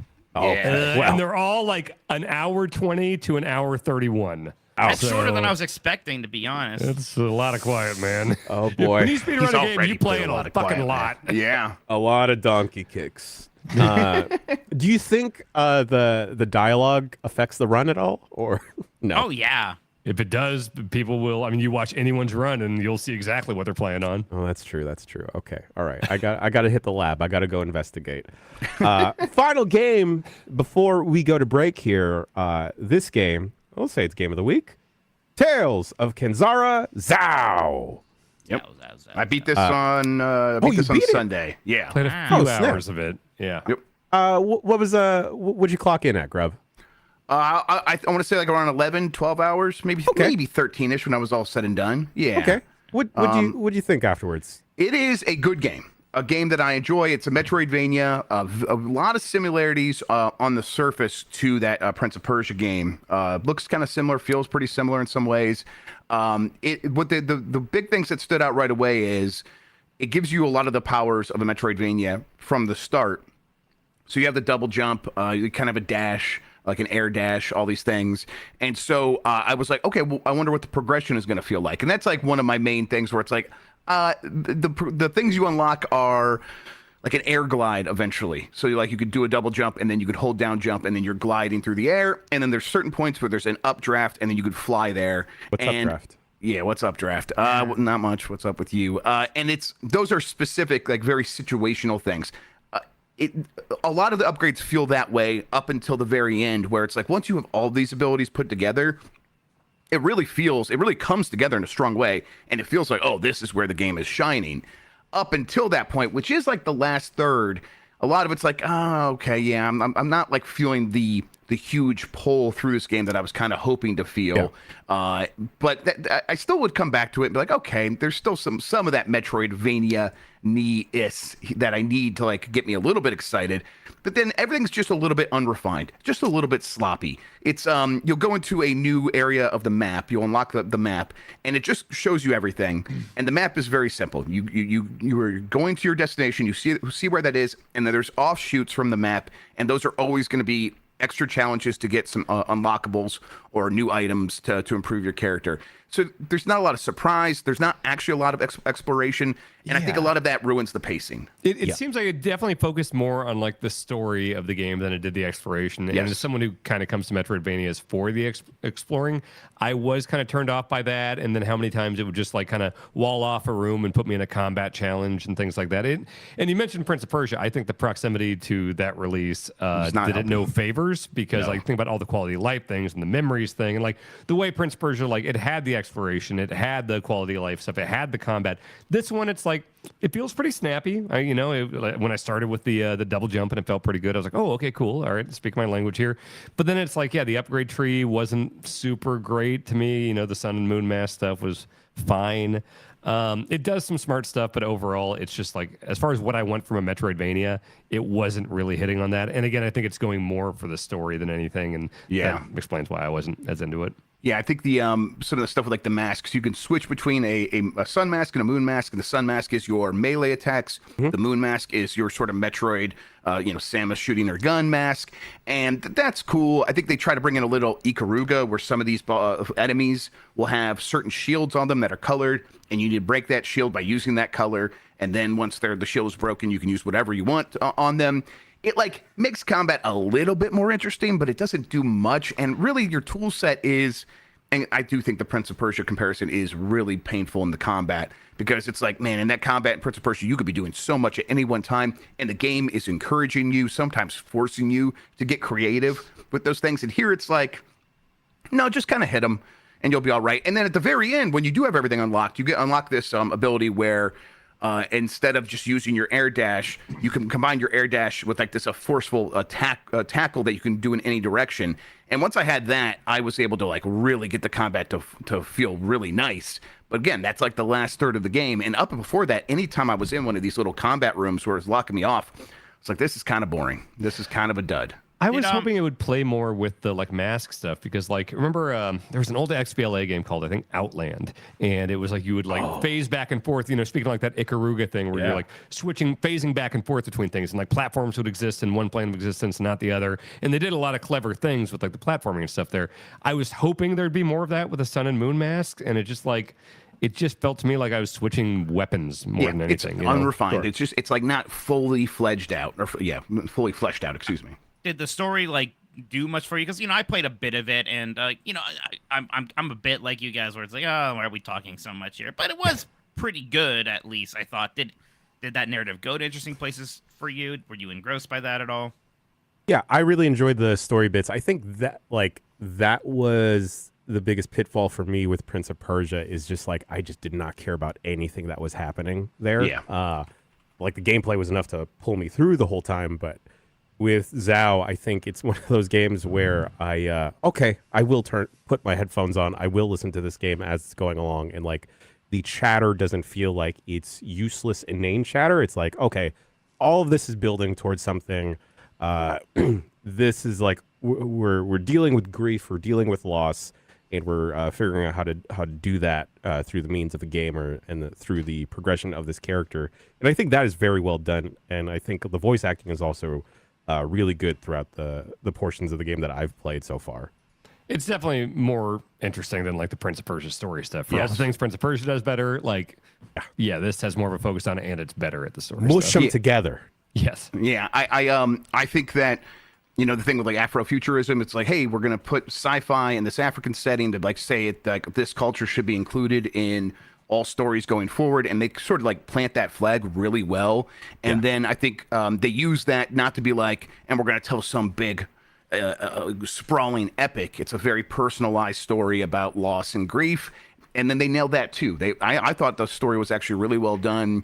I was getting more and more into it over time. There were several touching moments. It's not, they don't like reserve all of that for the end. They sort of obey the rule of threes, where you learn a lesson early on, and then you learn another lesson in that same idea, and it's a little bit harsher and a little bit tougher and a little bit more moving. And then the final moments where it all comes home and you realize what's been happening the whole time really did hit me. And that's what actually ended up pulling me through, because I'm like, at this point where I have all the abilities and the combat does start to feel a little bit better, I'm like, okay, well, maybe one of these boss fights will actually be kind of interesting. And then you get to the last boss fight, and it's just, or the last couple of boss fights, and it's just like all the rest. There's nothing there. They are very simple, very basic. It doesn't feel fully fleshed out again. And the escape sequences, there's several Ori-like escape sequences, and they just don't, there's too many opportunities for to get stuck on geometry. Sure. It doesn't feel exciting. It just feels frustrating. It's overall, like, a lot of the game sort of feels like that where it's like these two things where it's like not fully done as well as they could have, and then the story was pretty well done and moving. And overall, I thought it was a pretty good time. It's just nowhere near where it could have been. I oddly was reminded of Disney Illusion Island from last year, where like there were a couple more refinements. I feel like Disney Illusion Island could be such a tighter game where you could be more zippity doo-dying around in that game. And I feel like just tighten up a couple things with Zhao and Tales of Kinzara Zhao, and then it could also be there. I think I found the speed, and again, this is probably just the proximity of being so close to Prince of Persia and Hades 2, where like it is just like snappiness refined in terms of movement. Hurt it a little bit in that department. But my main gripe is not with that game, actually. Can someone help me, please? Remap the screenshot button on a Steam Deck. Because Screenshot button is Steam button and right trigger, right? Or right button. I want one button, because sometimes like they'll drop like a little nugget We're of one dialogue. button boys. I'm one button boys. I've gotten used to it on the Switch, and it's just so good on the Switch. I just need Steam RT. Man, I need like one of the back pedal buttons or whatever. That's a good idea. You should be able to set that. You probably can do that. I could probably do that, right? Yeah, probably. Because sometimes it'll drop a nugget, like a knowledge dart, and I'll be like, oh shit, fuck, okay. Yeah. Thinking about my own relationship with my parents now. Thanks. Yeah. It's very and good at then that. like instead I'll just like kind of pause it and like awkwardly pull out my phone and just like snap a picture of it. Okay, cool. That kind of echoes my experience, Grub. I was kind of hoping that the boss encounters would kind of like ramp up in terms of like scale over time. But I think I'll stick with it, hearing that it's like 10, 12 hours ish, because I do enjoy the story and where I'm at with the story. And I think if you're enjoying that, you'll continue to get more out of it for sure. Grub, do you think that, and Dan, do you think that this could be like someone's a good introduction to this style of game? Like just Metroidvanias in general? Yeah. I would say probably not, because it uses some of the accoutrement of Accoutrement. of Metroidvanias, but it's not really like leveraging them to their full effect. So to the point where it's like, oh, I get why Metroidvanias work. I think if you want an introduction, you probably go to something like Ori or Prince of Persia right now. I think Prince of Persia right now, yeah. Okay. Jeff, I want you to know that when I die, you have my permission to not have to worry about going on some like big spirit quest to bring me back. You can just let me go. Okay. Whew, I was But we worried. do have to distribute Mike's ashes at all of the lands in Disney World. Yes. Yeah, of course. Apparently, Jeff's the one who's going to kill me anyway. So it's not like he No, was if I had to kill a Minotti, come on. I think you said, "Oh, Mike, definitely." There's no It's the funniest answer. Oh God, I could imagine all of us in like our black and white tuxes being very upset about losing Mike Minotti because Jeff Grubb had to kill him, but we're okay with Jeff Grubb being there. That we just code grandma as we drink around the world at Epcot. Yeah. That sounds great to I me. just like had some flaky skin, it came off, and then I burned that and just like put a sprinkle of that in Disneyland. Like, I get to take care of this now. How is that any different? You're a serial killer if you do that. Yeah, that sounded Mike, I think that's so a disturbing. bigger problem than Jeff Grubb being quoted that he's going to kill you. What if I just give Disney some of my skin? Like, like what a are you dash. talking about? I mean, okay, well, honestly, like, okay, I don't even have to ash it up. What if I just had a fleck come off? I just throw it down on the ground. Disney, that's as good as, oh, I'm dead. That's Now not we're as gonna- good. Good. No. Good. No. That's good. It's oh, I'm there forever now. Somebody Because some send of my this to atoms Chef are there. Reactions and ask him if I'm still the weird one. Oh, boy. I think it's just absolutely yes, shoebox, man. Well, you know, Chef Reactions, I think, may also be a Disney adult. So Yeah. Oh, okay. It's still see- weird. Okay, now we got to get Chef Reactions back, but not talk about food, talk about theme parks. Yeah. This is God. the angle, Dan. We can do that. We can do that. Oh boy. All right. Well, I think we're all gonna go collectively shed some skin and code grandma in our respective homes. Just some of that extra flaky skin we got. Just some of that extra flex of skin. Folks, don't worry. We're gonna talk about Stellar Blade later in the week during BCR. Tons of things to say about that game. And look at it, that game. We'll be back with the news after this quick rookie break.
Breaking news here. It is come to my attention that close to an hour of this podcast has elapsed, and we have actually yet to talk about Rebel Moon Part 2, The Scare Giver. So the Scar Giver. Scar Giver. Okay, Yeah. I'm sorry. The Skarsgård I Giver. guess that's better. What was the subtitle for the first one? Okay, Rebel 2 Part. Rebel Moon 2 Part Part 1. A Child on Fire? Yeah, a Child on Fire. What? Which On Fire. A doesn't Child on make any Fire. sense. That's the subtitle? Yes. And they're doing the weird thing where it's Rebel Moon dash Part 1 : A Child of Fire. Yeah. Sounds like a good project. Wait, does anyone like this? No. There are some Snyder fans online that will defend it, and they've never said they like it, though. Okay, interesting. Okay. Yeah. Good use of time. Yeah, good place to be in your life. Dan, if you were to guesstimate here, where Rebel Moon Part 2, The Scar Giver. I'm sorry. I'm sorry to keep butchering the title, everyone. You fucking better apologize. I'm sorry, Zach. Where do you think it is sitting on Rotten Tomatoes right now? 24. Close. 15. Okay. Wow. Much worse still. What was the first one? The first one was like in the 20s, right? I don't know. Did they both just come out? No, The first one came out late last year, I think, Okay. or maybe early this year. I think sooner than that. Yeah, it's just Yeah. Dan, okay. there was a very prominent commercial for Rebel Moon Part 2, The Scar Giver, during WrestleMania. Oh, really? Oh, I remember something coming on and a bunch of Right. people being like, and I was like, I don't know what the fuck this is. Yeah, I think I went to get more cheesesteaks that day. Okay. Yeah. This was also the night where you were dying, so I don't. I might have been distracted. Yes. Okay. Yes. Yeah. The best movie on Netflix continues to be Extraction 2. That was fun. It's just nuts with Chris Hemsworth. It's like a Call of Duty mission the entire time. It's amazing. Chris Hemsworth is just on a tear of like, I'm gonna make movies. Yeah, right. In popcorn movies. I don't care. I don't care about your film. Yeah, Anyone in Knives Out? no, that's Hemsworth. No, good. Evans. Chris Evans, yes. And they're not related. No. Why am I conflating them? Marvel. Because they're all Oh, they're Marvel. both Marvel guys. Oh, Yes. okay. Which Yes. one's the Knives Out guy? That's Captain America. I see. Okay. Yes. Why would I conflate that? Okay. Huh. And then they're both it named comes with Chris. Thor. I mean, they're on the same team, so yeah. I see. Okay. You guys see, Arrow got mad at Chris Pratt because he wants to tear down some house he bought because it was like a. He already famous house tore by it now. down. Yeah, I don't know. Am I getting in trouble for offering a mild defense of Chris Pratt? He bought the house. He could tear it down if he wants to. I don't care if some architect, like everyone suddenly really cares about architecture now. Everyone's real like, oh, that was made by Zippy Man in the '60s. That's important. Nah, you just all look at the I hate. didn't know it was made by Zippy Man. Now Yo, everything's changed. Look at the hate. Is this a Zippy Man original? We can't tear it down. We gotta get this shit minted. I'm gonna get in trouble now. He's just trying to Yeah. get Chris Pratt to play him in the Minotti movie. I play myself, brother. Hey, has that Garfield movie come out yet? Not yet. Something to look forward to. It has it? No. That's I have that weird. song stuck in my head now because of the fucking Middle Earth Enterprises in Friends. Well, we'll Yeah. get to that. Yeah, come on in, come to the place where fun never ends. Come on in, party with Middle Earth Enterprises and friends. Hey, this Garfield movie is filled with hitters other than Chris Pratt because you get Nicholas Hoult, Sam Jackson, Ving Rhames is in this movie. Is this Wow. CG? Oh, yeah. Yeah. Okay. Oh, and Hannah Waddingham from Ted Lasso. Anyway, the news. Snoop Dogg. Snoop Dogg plays Snoop Cat?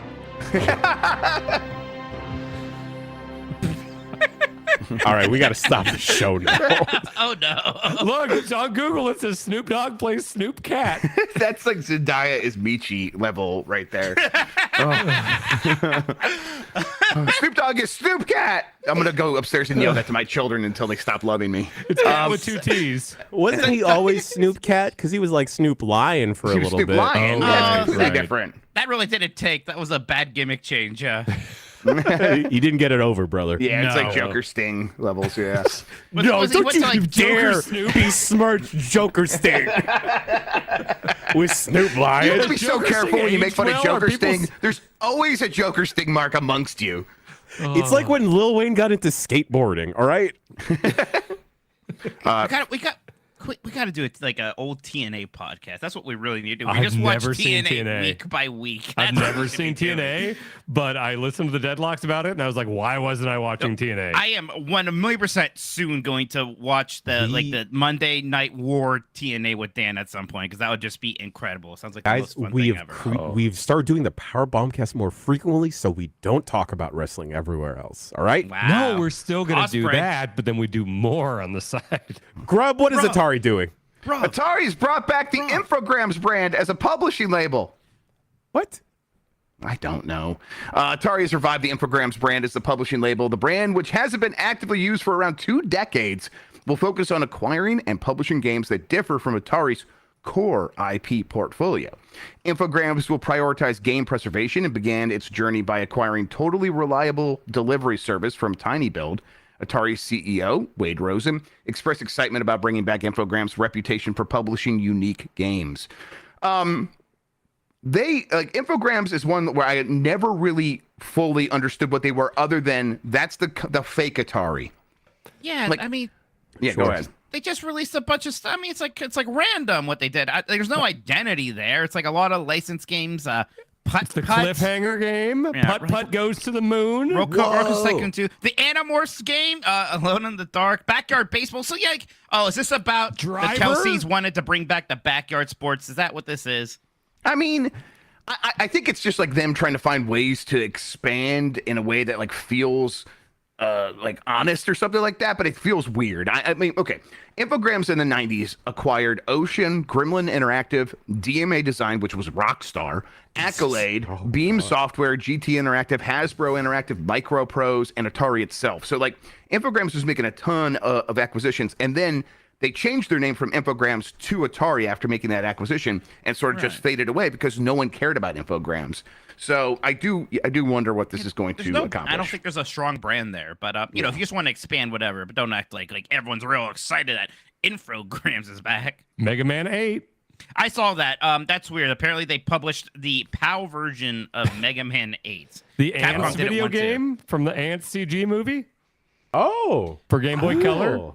Yeah. I have no memory of this. What are you? Pac-Man what? 8? Mega Man. Mega Man. Mega Mega Man Man 8. Yeah, Okay. yeah, yeah. Oh, Mega Man 8. Okay, that makes more sense. Yeah, Capcom. yeah. Well, Nintendo had to publish Mega Man 6 in the West because Capcom was like, we're not doing that. So Enter that's the completely- Matrix. Man, Oh, that sure, game, yeah. Man, that game had so much hype. Enter the Yeah. Matrix. Godzilla Destroy All Monsters Melee, that GameCube one that people like. That game rules. That's a very good game. Oh. You know, like, it's not like they did bad games. It's just completely there's no identity here. Right. So what do you Yo. want from an Infogrames in 2024? Jersey Devil. Wait. Bring Sure. it back. Is their mascot or their logo this whole time has just been like an armadillo and I didn't know? Yeah. Yeah, Wow. Armadillo. Yeah. at Mr. that. Nuts Mr. Nuts. with a Z. And Infogrames it was like a French company, right? Or am I making that up? Who Like knows? 'cause Who could Infogram. say? Infogram. Yeah, maybe. Headquarters Paris, France. Okay. Right. So, and this doesn't feel like it's that either. I don't know. Okay. The games listed here like Asterix, V Rally, 1010, the Smurfs, and Looney Just Tunes. talking about Asterix, Dan. Remember Yeah. the Yeah. French cartoon? Yeah. The Yes. Asterix World.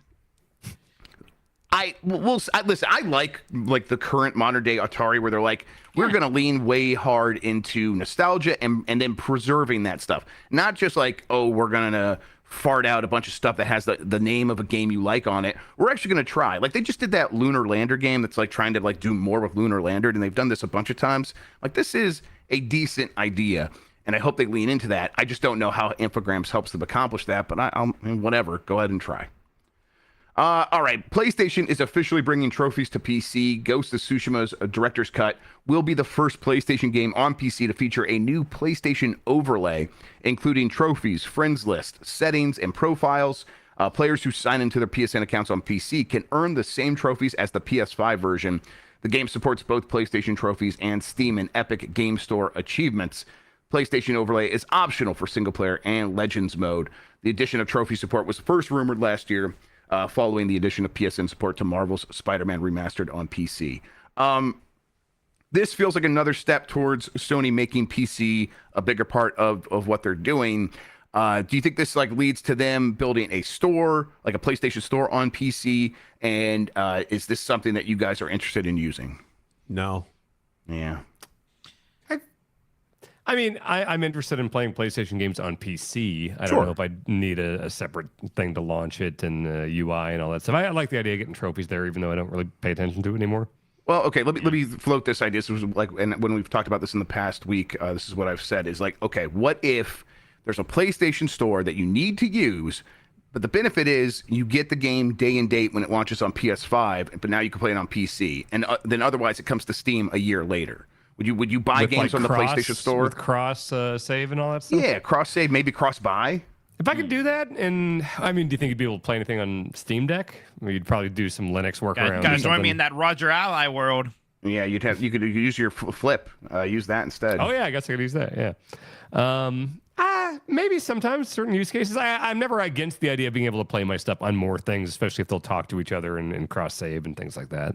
Yeah, I think the likely scenario here is Sony probably does do something along those lines, but I don't think they will abandon Steam either. They'll keep putting games on Steam just the way they have. I don't think anyone should be abandoning Steam. We keep seeing the games that don't come on Steam seem to like not do as great as maybe you would want them to. Yes, and then it all kind of comes back. Nix is the studio that does a lot of the ports for PlayStation, is doing the work on this overlay. So at the very least, it'll probably work fine. Do you think any of like the tiers of PlayStation Plus would get any benefit from like a PC store, perhaps? You know, that's probably something they do include eventually, right? Where it's that subscription gets you access to a certain number of games on the PlayStation Store on the PC. That could happen. Yeah, that I could get down with. Maybe that would get me to pay for PlayStation Plus again. Yeah, same. We'll see. They are moving more in the direction of PC at all times, though, so we'll see how this elaborates in the future. ESA says members won't support any plan for libraries to preserve games online. This is from the Electronic Software Association, the Electronic Software Association continues to oppose efforts towards the game preservation. In a recent hearing held by the U.S. Library of Congress Copyright Office, the ESA's lawyer, Steve England, said that the ESA's members would not support any combination of limitations to provide remote access to archived games for video game researchers. So basically, the companies that make up the ESA, all the big video game companies, are saying, no matter what, we're not going to let libraries put video games up to be played online in archives. We are completely against that. Like the Video Game History Foundation, a bunch of others are like working towards trying to make that happen. The ESA keeps trying to throw up roadblocks there, and they are not like down with any sort of version of this, which feels like kind of frustrating because so many of these games that they're talking about preserving are games that you cannot play any other way or have been lost to time or have licensing issues that means that these companies aren't going to sell them again. And researchers probably should be playing these games still. It does seem important, but the ESA is going to continue standing in the way. Do you guys think there's any budgeting there? Nah, I mean, how else are they gonna like sell their bad AI remasters of these games 10 years from now, or their shitty compilations with absolutely no thought or effort put into them? Look, if John Drake isn't going to remake Quackshot, then allow people to get there from libraries. Yeah, this is kind of on Drake. Kind of on Drake. That's most things are. Yes. Wow. Yeah, that's actually how the story does go. It just scolds Drake for several paragraphs here. Yeah. Yeah. Understandably. Are you telling me that everyone in hip hop is not dissing Drake the rapper, but it's John Drake? It's all John Drake. He has enemies. Oh my God. Yeah. He uses a ghostwriter for everything. It's wild. Shit. Yeah. Mm-hmm. Doesn't know his baby's mama, I think is what they say. They're not taking shots at Drake. They're taking quack shots at John Drake. Yes, exactly. All right. Thanks for joining us, everybody. This is what we've learned today. Mike Manani has one good joke a week. That felt good coming out. Todd Howard wants to avoid putting dates on Elder Scrolls 6 and Fallout 5. Oops. Todd Howard, the game director at Bethesda Game Studios, has provided an update on the company's upcoming games. Elder Scrolls 6 remains the studio's focus, followed by Fallout 5, but Howard emphasized that they are also working on other projects, including Fallout 76 and Starfield updates. Fallout 5 and is clearly not getting a date. The last time they were like, hey, we're even like working on stuff and it will be coming out, in the future. They were talking about Elder Scrolls 6 way back in 2018, and that game is still very far off in the year 2024. So that seems like a bad idea. Yeah. These companies or this company is like gotta like figure out something to do with Fallout in the meantime, though, right? It's hard because I think when everyone's like, oh, have someone else make it. I don't think Bethesda wants that to happen. I don't think they're going to let that happen. I don't think that Bethesda is thrilled that when, the Fallout game hit and everyone's like, what's the best Fallout? A lot of people are like, the only one Bethesda didn't make in the last 20 years. I think that's probably a bit of a sore point. Jeff, remember how I used to say on our podcast all the times, like, I think they should not make Starfield. I was like, if I was in charge, I would have canceled it. I'm not saying I was right, and I honestly mean that. Like, maybe it's worth it to establish a new IP, but it's funny to me how many people now are like, I wish they didn't make Starfield so that we were closer to Fallout 5. Yeah, it seems like the kind of thing where they'll probably benefit from like learning lessons, but I get what you're saying for sure. Okay. For the folks that have played more Starfield than me, which is a lot of people because I barely played it, other than examining a wooden duck a lot. Could you potentially make a catastrophic DLC that just turns it into Fallout? Sure. It's already Fallout. I mean, what you would do is you would release like a big expansion that just takes place on one planet, and then it could actually be Fallout. You wouldn't have to worry about the cumbersome planet traveling. You can actually like make a map and like have exploration because you can go and explore it. Like that's what they should do with the Starfield DLC. And I mean, it'll be a bit naked, like, oh, this really is just Fallout in space, but that would be better. Do you And think they ever do another DLC. Starfield? I mean, it's kind of interesting because, like, before I'd be like, yeah, because they're invested, but it is like, well, that would push back our next Elder Scrolls in Fallout by 7 or 8 years again, right? And it's just kind of like, man, maybe that's the one to be like, oh, Obsidian can make a new Starfield if they want, and they'll be like, no, thank you, actually. Yeah, I don't think they ever will. I think it was it'll set them up for the future, but it will be looked at as an experiment that didn't quite work out. All right, and then also speaking of Fallout TV show is returning for a second season, according to Amazon. Amazon confirmed this. The show's doing really well. Did any of you guys end up watching it? Not yet. 3 episodes in.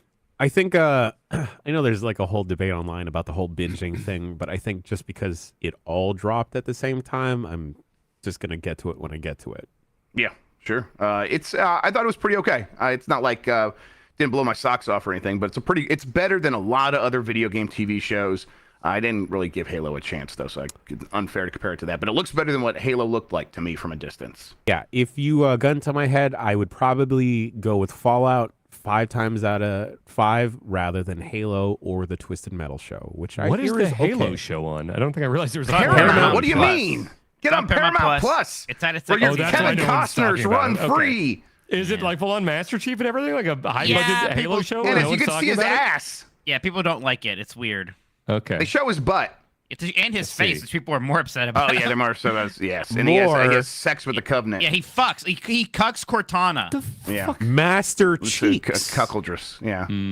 Master Cheeks is definitely pretty good, Jan. Yeah. Thank you. For me, like I didn't watch The Last of Us, and I'm sure it's a good show, but I'm just like Fallout is like kind of fun, and I'm more in the mood for that. So I would also choose Fallout over that, and I did, and I had a good time with it. I can also see why they're doing a second season. They set a lot of that stuff up. It's obviously a fun world to be in, and it's paying off. A lot of people are playing those games. 160,000 concurrents for Fallout 4 over the weekend. Ton of people were playing Fallout 4, and like 60,000 were playing Fallout 76. So they're really going to get a benefit from that. This is very random, but I watched Beetlejuice for the first time since I was a kid over the weekend. If Michael Keaton didn't want to do Beetlejuice for Beetlejuice, fucking throw Walter Goggins in that bitch. Oh, wow. God. That's a He would good go nuts call. with that. Oh Yeah. my God. Wow. It's The Walton, hair and not everything. Walter. Yeah. Yeah. Walton, fine. Oh, okay. You're his new best friend, Mike. Yeah, You learned about his existence a week ago. I've been slobbing on that gog since I saw him in Community. Be careful how many times you say, yeah, Beetlejuice's name. I did. Look, I don't mean to bring up Ted, too, but I Wait, saw what? Ted 2, but I did see a scene on Facebook. Wait, I've never seen Ted 2. The teddy bear movie? Bear Okay, all right. Yeah. I wanted to make sure we knew what you were talking about. I did just see a scene on Facebook that was pretty funny where he's in a courtroom and he's like, things aren't going well. So Ted's like, Beetlejuice. And Mark Wahlberg's like, shut the fuck up. We don't want that guy running around in here. Are you crazy? He's like, no, it's fine. He'll be on our side. He's like, you're messing with powers you don't understand. That's funny. That's pretty good. I caught a little bit of that TED show. It's not that bad either. Yeah, I see a lot of clips of that on my Facebook to the point where I'm like, this is not just people uploading things. This is marketing. How many fucking sure. shows does Seth MacFarlane have? A lot. He's got that. Does the Orville still going? People I love forget. Orville. Every time it goes away, people get. I should watch the Orville. I bet I Yeah. would really like that. I think you'd like the Orville, Mike. What is that? Yeah. Is it anime? It's a Star Trek. It's like homage. him doing a Star Trek Next Generation parody, but like a sincere parody. homage. So it's Yeah. good, yeah. Okay. All right, let's go. I'll keep going here. Kingdom Come Deliverance 2 has officially been announced with the trailer and first details.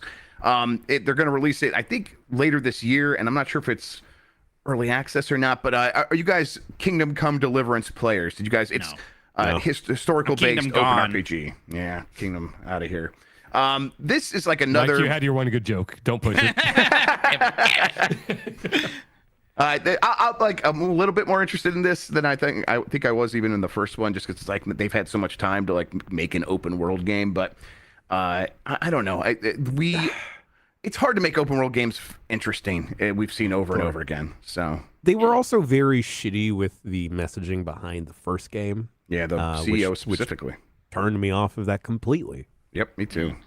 I'm just not a big fan of like the super like accurate like if in real historical medieval times everybody smelled like shit and there was dirt everywhere. It's like I mean, there's a bit of that in Dragon's Dogma 2, which is kind of like one of the things that throws me off with that one, honestly. I'm like, this is all very ugly, and I get it. If you're like living in that time, a lot of things would have been ugly. But I'll go play something. But like, prettier. you need your waifus, yeah. I need, I need my waifus and Chrome, and like everything's got to have like a blue shiny aura to it, like in Unicorn Overlord. Yeah, And a robot for no reason, no explanation and angels, and angels are hot. needed. Yeah. Angels are hot. Meta is partnering with Xbox as it opens Quest's OS to third-party hardware makers. Meta, the company behind the Quest VR headsets, has announced that it will open up its Meta Horizon OS operating system to third-party hardware makers. Partners set to develop new mixed reality devices include Xbox, Lenovo, and Asus. The collaboration with Xbox will result in a limited edition Meta Quest inspired by Xbox, whatever that means. Asus's Republic of Gamers will focus on developing a high-performance gaming headset. Lenovo, the co-designer of the Oculus Rift S, will create a mixed reality device for productivity, learning, and entertainment. Real quick, have you guys seen Mark Zuckerberg recently? Yes. Oh my God. What's his deal now? Is he like He kind of looks like Jack Harlow. Do you know who Jack Harlow is? No. Okay, hold on. He looks like a white The Rock. Yeah, he Okay, went from Mark looking like Data from Zuckerberg, Star Trek to like 2024 looking way better. Images. I know he was doing like Muay Thai or something. he doing Muay looks Thai. like he's becoming one of the Paul brothers. Wow, this first thing that popped up, he straight up looks like an older Paul brother. Yes, 100%. Let's be honest, he looks better. He looks better. I hate to give the guy Okay. credit. Wait, But the no, beard, I mean, is he that clearly, real? it's $1 million effort to like get him to look like this. Like he was doing an beard is interview. photoshopped? He was doing an interview where he was like holding a lapel mic with his fingers, like they do on TikTok. And I'm like, I know for a fact he's got like a PR person telling him, hold it like that. It'll make you seem more human because that's what the kids do. But whatever. So yeah, this it seems like this is their play for the future in VR. Let more of these companies come in and make VR headsets because they don't want to keep making them themselves, or they want more players in the space. How It's like Steam interest- machines. It's like Steam machines, which is what you want people evoking whenever you're talking about the future of your hardware. That begs the question: how interested are you all in VR headsets beyond the ones you already have? I mean, I don't have a Quest 3 yet, so like part of me wants to get one of those at some point. I like And mine. I don't. What? I like mine. Yeah, I that- mean, I I never would used it. like it. It might be the last one I ever need. Although, like, I'm so far past. I'm like, like, I guess there'll be a Quest 4 at some point. Now it's like, well, will I get the Xbox Quest? Yeah. I don't know. Yeah, I don't know. It's a kind of a weird move because again, that was kind of the problem with the Steam machines, right? was like, I kind of just want a Steam machine. I want to know which one I get. And I was like, well, here's 18 of them at vastly different prices and functionalities. I'm like, I don't know which one to get, so I'm just not going to get any of them. No, I understand that. Yeah. Actually, I want to go back to the Mark Zuckerberg conversation. Yeah, let's do it. Yeah. I've good because I think I got in trouble for seemingly like I was complimenting his appearance. I don't care, everybody. Here, You're more of a Musk guy. Yeah, I'm a Musk guy. That huge guy's a Musk. genius. Yeah, you like his cowboy hats. all right, never mind. Let's just go. Keep moving with the story. I was gonna say this is the power of anyone wearing a gold chain. I think. Yeah, right?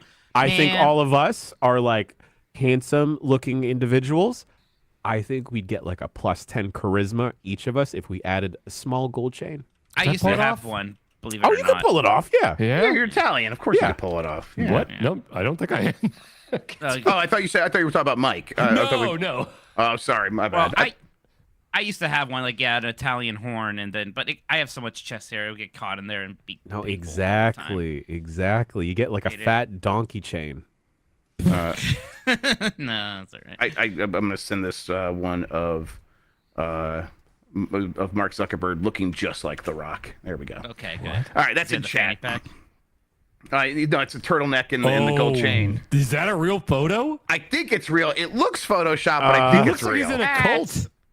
Yeah, he looks like This he looks looks like a character Photoshopped, from like bruh. Angels and Demons. Well, He's in I want to Heaven's believe. Gate. I continue to choose to believe. I don't care what That's people a say. big canine, right? Like Jesus, like, he could really rip it to your flesh. All right, let's go here. It bite.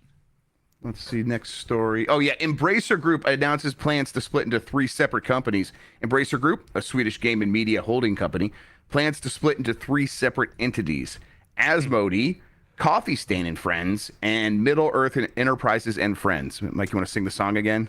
Yeah, come on in, come to the place where fun never ends. Come on in, it's time to party with Middle Earth Enterprises and friends. Each company will be listed separately on NASDAQ Stockholm, which is what this is really all about. That makes it a lot easier for them to sell stock and get offer stock options and make a lot more money from raising funds through stocks.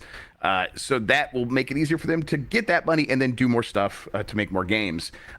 Previously, Embracer as just one thing was kind of at a dead end for a lot of those options, and they just couldn't raise any more money. This also will make them leaner so that when a game comes out and does well, it'll probably look better on the balance sheet for a smaller entity overall.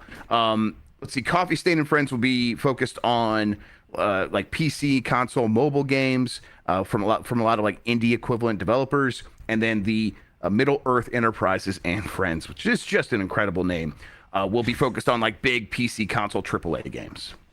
Just call it Middle Earth Enterprises. It's not like we're gonna play a Tomb Raider game. It's gonna have that logo. I'm like, excuse me, Laura Croft's not a wizard. And then like Anne Fred shows up, like, oh, okay. Okay, she's one of the She's friends. just one of their friends. It's like the Care Bear cousins. A friend It's of okay. a friend of Frodo. Yeah. Like, what the hell? We're just calling it something else that's not related to Middle Earth. What do we like? If one of the subsidiaries was just like the Middle Earth company, I would get it. But now we have this stuff in there too. Whatever. Dumb. This is after they cut like 1,300 jobs over the last several months. Sold a bunch of studios. Sold a bunch of studios, shut down a bunch of studios. They shut down the team that was making like Time Splitters, things like that. And apparently Lars Wingefors is going to do an interview with GamesIndustry.biz tomorrow, so we'll see what he has to say for himself. In the meantime, though, everyone feeling better about Embracer Group now? No. No. Yeah. There's still no vision. I don't know. I mean, look, I guess this is probably the right move, I suppose. But it's just, like I can't imagine having much faith in the direction going on over there. Like, just like all this stuff happened because there was like one investment thing from Saudi Arabia that they were banking on that didn't happen. So their entire world exploded. Do you see a world, Grub, where these 3 different divisions don't do so hot that they just become one division again? To Sure, get yeah, why not? re-embraced, you mean? Yeah, the re-embracing happens. Yeah, Lars Wingefors is, I think, CEO of all 3 companies. So they basically are already that. Cool. I don't think that's 3 separate companies. Yeah, weird. It's a weird thing that they're doing here. It's definitely a financing trick. That's what this all is. So we'll see how that works out for them. It's where Nick Khan has Raw, SmackDown, and NXT. So That's a good point. That's 3 separate companies. Same thing, right? Uh-huh. Yeah. Well, they have different GMs. Ava's of Exactly. NXT. You need Those different are GMs. different They're different companies. companies. It's like Yeah. Ring of Honor and AEW are separate companies. Exactly. Uh-huh. Yeah, different names. Yeah. God, who was it? Was it Eddie Kingston that quit to go to Ring of Honor? I That always was real like that. stupid. I always like that shit. That's really dumb. Very Yeah, it's great that they defend the Ring of Honor belts only on Ring of Man, Honor. Look, that last pay-per-view was good, but there was like some match where it was like 3 versus 3, and everybody had a belt when they came out. I was like, Jesus Christ. Yep, too many belts.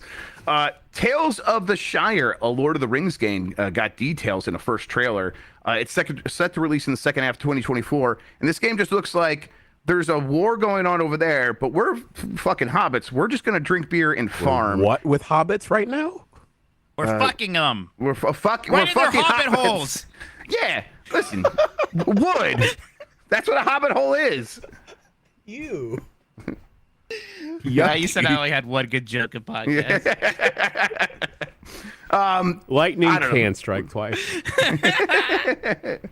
It looks fun, Mike. You're the Lord of the Rings freak. You gonna play this? Maybe. Hey, I'm glad we're getting a Middle-earth game that's not set in Mordor. Finally, That is kind of what nice. that's why I'm excited about it, and that's kind of it. And I don't know if I'm actually going to enjoy this or even play it, but I just like the idea of a Lord of the Rings game that's like we could do something somewhere else. Yeah, just go and be a hobbit and have a nice time. That's there might be legs there. It depends so much in the execution with that idea. Oh yeah, his name is Elijah Wood. Okay. Let's see here. A new Xbox indie. Oh yeah, go ahead. Oh no, I was gonna ask. Is there I guess it's after the third movie, but there's a time of peace, right? In Lord of the Rings. Oh yeah. It's as far as we know, an almost perpetual peace after that. There's a couple remnants like the Easterlings and whatnot that they have to take care of, but Easterlings. yeah. Well, don't make me elaborate on what those. No, you don't want to know. You don't want to look at that. I too think closely. somewhere Lucy James is also being activated. Yeah. But I think the whole point of this is like, they're halflings. They don't care. They're in their own world. And so even if there is a war going on, they're still like living their life the way they always did. Until Sharky shows up and there's Yeah. the scouring of the Shire and all that stuff, but that's not in the movie. Don't worry about it. All right. A new Xbox indie game showcase is coming next week. They're gonna have. Silk Song. Yeah. You think this is where it happens, Mike? Who the fuck knows? I don't know. Do it again. No. Shut the fuck up. Have confidence. You did it for the Nintendo Indie World Showcase where it had no chance of showing up. I was feeling it then. You feel it again. No, Believe I in don't feel yourself. it now, so that's why it probably will show up here. Because I'm not feeling it here, actually. All right, you're probably right. There will be games like Dungeons of Hinterberg, 33 Immortals. Dungeons of Hentai? What? Dungeons of Hentai, yes. That's Jeff my Grubb's game Steam on- account. That's my I would Steam have lived account, yeah. I would have lived in Hentaiburg. Is that like Duckburg? Yeah, but everyone's a hentai? It's a different type of quack shot happening over there, Mike. You got one too. Yeah, let's go. This is a good podcast we do here. It'll be on April 29th. And then the Indie World Showcase did happen last week. I listed some games here on the rundown if everyone wants to pick one that stuck out to them. I liked Steam World Heist 2. Yes. Hey, yeah, that game was fun.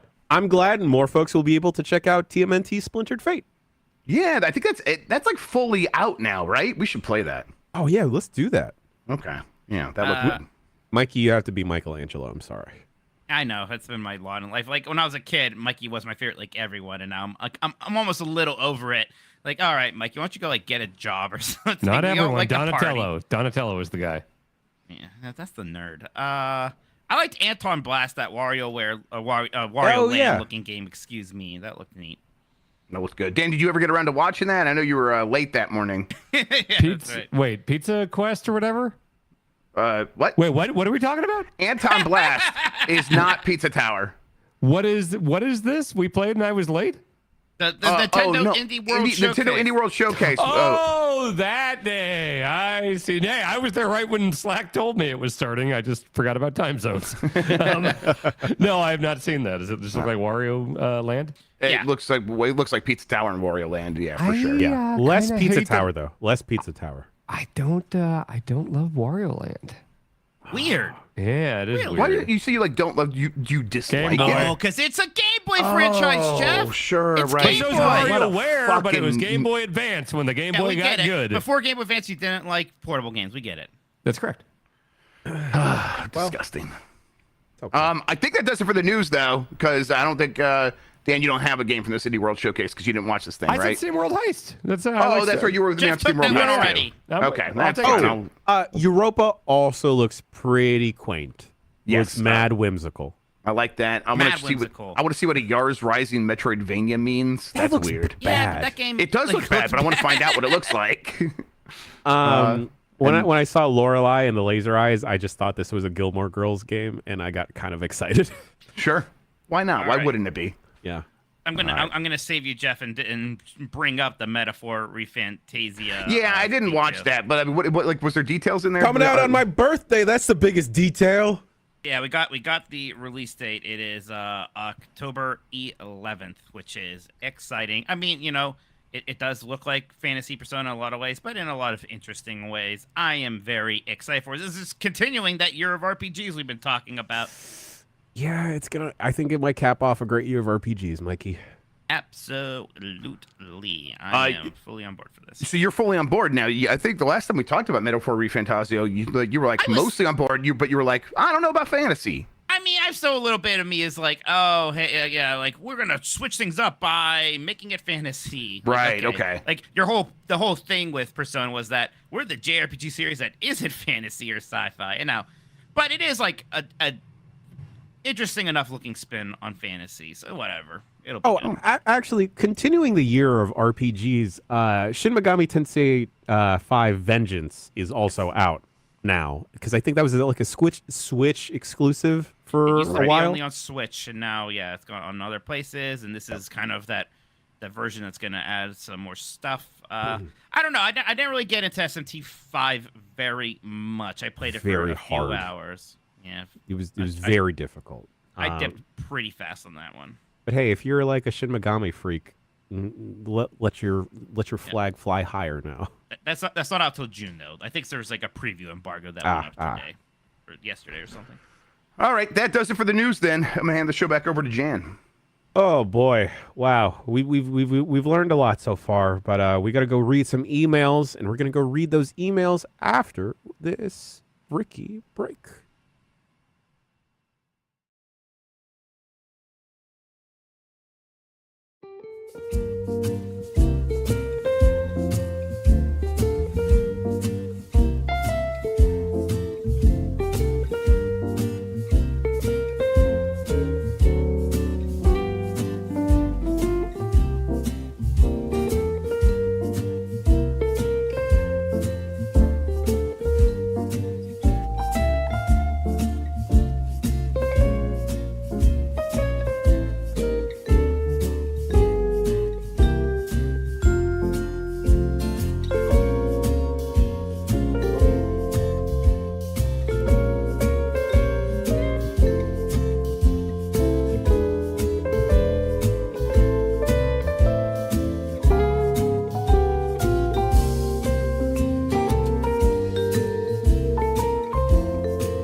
Emails. Bombcast at giantbomb.com is the email address to send your emails to. Send anything you want to send, whether it's a quiz, whether it's a thought, a coupon, or just your miscellaneous musings, because someone has just been doing that and telling me about their breakfast sandwiches. Send us your favorite scenes from Ted. Yeah, please. do that. Yeah, At send Kodo on Twitter. send movie recommendations, send script treatments, essays that you're working on for your college courses. Special Postcards. shouts out and to finishing college to Lex Luddy out there, folks. Bobcast@giantbomb.com is the email address to send your emails to. And the first email today comes from Max from South Bend. Max writes in, "Hey, Bombcast. Max from South Bend here. I was wondering, for the parents here, a couple weeks ago, my 2-year-old daughter comes to the room while I was playing a Yakuza game during a cutscene. Kiryu was knocked down. The shot lingered on the bad guy, and my daughter runs up and goes, 'No, no, no, no, no, no, no, no, no,' to the bad guy while trying to push him back. And then when it cuts to Kiryu, she starts stroking the TV saying, 'It's okay, it's okay, it's okay.' Aww. I had a great laugh, but quickly had to pause the cutscene when the bad guy pulls out a gun. Is there any good/funny interactions that your kids have had while watching you play video games? Thanks for the podcast. I've been listening since the beginning when it included weird energy drinks." Max from South Bend. The kids will freak out frequently whenever, well, not just when I'm playing games, we'll play games together, and we'll do things like they'll find out, okay, we could have 8 Kirby's fighting each other in Super Smash Brothers Ultimate, and then they will just scream every time the image comes up of 8 Kirby's all on the screen. They just lose their mind, rolling on the ground, laughing. It's the best thing they've ever seen. They're pretty edgy kids. Their favorite thing right now is a video of the Bluey intro, but it's redone. Where Bluey it's the part where Brian gets run over by a car in Family Guy. It's like they cut one of the dogs from Bluey getting run over by a car, and they think that's the funniest thing in the world. So my kids have a weird sense of humor anyhow. Hey, the last episode of Bluey, gut-wrenching. I haven't watched it yet. The sign or the surprise? The sign. There was a shadow drop. The sign, yeah. They shadow dropped the Bluey. Whoa, they shadow dropped the Bluey episode? Yeah, apparently. I don't think that was a great idea. I think they should have spent time marketing it. Oh, man, the shadow drop skeptic. All right. Next email comes from Drew. Drew writes in, "Hey guys, last episode you discussed Star Wars Outlaws news about the price of the editions and the Jabba mission exclusive. The consensus seemed to be that people were overreacting to the prices, and you guys are still hyped for it. Do you feel like the team has trouble empathizing with prices for games since most of you get codes to review them for work? Do you feel like it also skews your views on if you recommend a game to others? Love the show and been a listener since last year, and you make my drives so much better." Drew. Yeah, 100%. I had this realization on the last Fire Escape because I was talking about Tales of Kenzera, and I was comparing it to Prince of Persia, and Mary brought up the thing of Prince of Persia is a $50 game, and Tales of Kenzera is 20 or something, and that did kind of recontextualize it. I mean, because that is something I tend to not really get into those discussions because I haven't really had to pay for games for 20 years. So it's but when it's brought up to me, it's I could totally see how that a $20 Metroidvania versus a $50 Metroidvania has different expectations and things like that. So yeah, I tend to not really comment on that stuff much because I feel like I can't really, I don't have the perspective on that. Yeah, I these days I buy most of my Nintendo games because I'm in Nintendo jail for a variety of reasons, mostly Mike, and so I and those are the games I want to be playing the most, and so I kind of I put a little bit more of my finger on the pulse, but yeah, I think for the Ubisoft Outlaws one specifically, it was trying to figure out what people were mad about, and it was guessing that a lot of the people who were yelling about the price are also the people who are going to wait for it to go on sale, which is what you should do if you don't want to pay the full price for it. And the good news with Ubisoft games is they always do. So I think it was yeah, people are upset about this Jabba the Hutt mission, but I think the perspective that actually really does inform this is talking to game developers a little bit more and knowing that a Jabba the Hutt mission that is being put into an extra tier is 100% a mission that was probably going to get cut from the main game anyhow. And they're let's just spruce it up. and put it in this, and that way we could sell it as extra content. A lot of that stuff gets edited and left out, and I think that's where at least my perspective was coming from when we were talking about that. I think, both things are true. Yeah, like the way we consume games, the way we get games is definitely different from most consumers, the vast majority of them. And I also do feel like, some of the anger around some DLC stuff, it's like, I'm not going to worry about it. I'm not going to buy that stuff. I would never even consider buying this. I mean, look, I get codes for DLC. I don't even bother redeeming the codes because I just don't care about any of that stuff anyways, right? Yeah.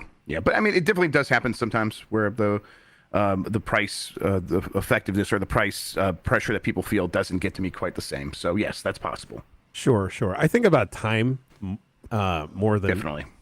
Price sometimes, and I realize that argument can like be skewed sometimes if something is worth X amount of hours per dollar. But like, I feel like you were going to get your bang for your buck when it comes to something like Rebirth, Reload, Infinite Wealth. And hey, maybe you will get more value out of Ayuden Chronicles because that's not a $60 title. It's like $40, $45. So maybe that will skew better for you. But like when you're thinking about the currency of time and how it's constantly running out and how we can't get more of it, then, I don't consider something like Ayuden Chronicles worth it when I could be spending that watching Beetlejuice. Yep, absolutely. And Michael Keaton, how crazy of a career, huh? Yeah, that's a wild one. And people that like are upset about Outlaws, again, I get it. It's just I can't feel I don't, and I feel like the reason I don't feel the same way is not because like I'm not spending my own money. If I was, I would feel the same way. I know it because I would not be considering in any world buying a $110 version of a game. That would just not. And it's like, okay, so that mission's in there. And I feel like I'm not getting that content. That's just not how I view it. I'm like, that mission probably sucks and doesn't matter. Is where my mind goes. Is this one $110 that you're referring to? There's a $60 version of the game, then the $110 for the first one that has this Jabba the Hutt mission. Is that digital or physical? I think it's both. So it's 110 digital with the game and this Jabba thing? It's not just the Jabba. There's a whole bunch of extra stuff in there. Yeah. It's the special edition. Okay. It's all the typical bullshit that I don't normally care about with these things, right? So, all these games have these editions. So, yeah, to be clear, I also think that it's stupid. Yes, it sucks. Yeah. I think it's not a good thing. I can't get too upset about it anymore. When was the last time y'all dropped money on like a big special edition joint? Oh, Endwalker, the Final Fantasy 14 expansions. Okay. In fact, there's a Dawn Trails album. There's my Warrior of Light Paladin over there. Yeah, looking pretty nice. MMOs always do pretty nice ones, I have to say. I got the special edition of Link's Awakening that just came with the art book and stuff. That was nice. I don't think I ever have.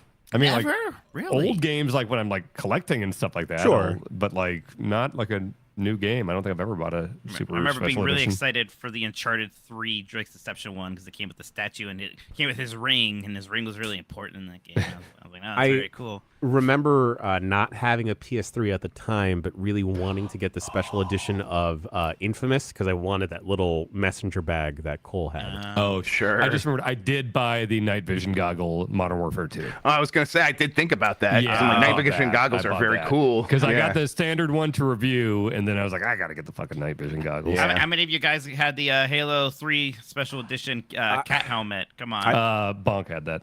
I was very close to pulling the trigger, but I was It had to broke be as one of the shit. best-selling special edition. Everybody had that cat helmet. All right, boyos. Next email comes from Alex in Bendigo, Australia. Grub is right. Goddamn right. The glass half full is absolutely milk. Okay, maybe I'm not okay. right. Even I'm not on board with that. I'm like, I sound insane. Because that's where the spilt milk you're not crying over comes from. No, it's not. You're just Gla- making things up. Glad I could clear that up for you, Alex in Bendigo, Australia. I don't believe you, Alex. I mean, it makes sense when he says it, though. No, it doesn't. Well, where else did the spilt milk come from, It's Mike? a metaphorical spilt milk. What do you mean? What do you mean? Where did K come from? Somebody poured it there. From a glass. Yeah. There's no use crying over it, okay? No. I'm like trying to think why I thought it was milk, and I have no explanation for I myself. think it's because Sean was around, and then It was probably Sean that did it. you know, The human okay, cow. I'm going to assume that you think of different fluids around all of us, all right? You Okay. think of coffee when you see me. You now Yeah, think of 100%. Prime when you see Dan. And piss when I think of Mike. Yeah. No, it's Coke Zero. Come on. Actually, Mike, I do think of you now whenever I see a Coke Zero. I think like, Me oh, too. Mike Minotti. That pleases me. My niece asked a very important question for the first time today. She asked, "Do you like Pepsi or Coke?" And I looked at her dead serious, and I was like, "We like Coke." I would have said he's lying to you. They taste exactly the same. Absolutely, no. You're insane for that. You're insane. That for is thinking, like, one of the you craziest think, takes. You think Diet Pepsi tastes the same as regular Coke? Yes. No one agrees with you. caffeine-free Pepsi versus regular Coke. I do think believe, Dan is probably Dan, this is a right. neurological disorder. I that believe have. you that they taste the same to you. I want you to know that that is not the case for the vast majority of people.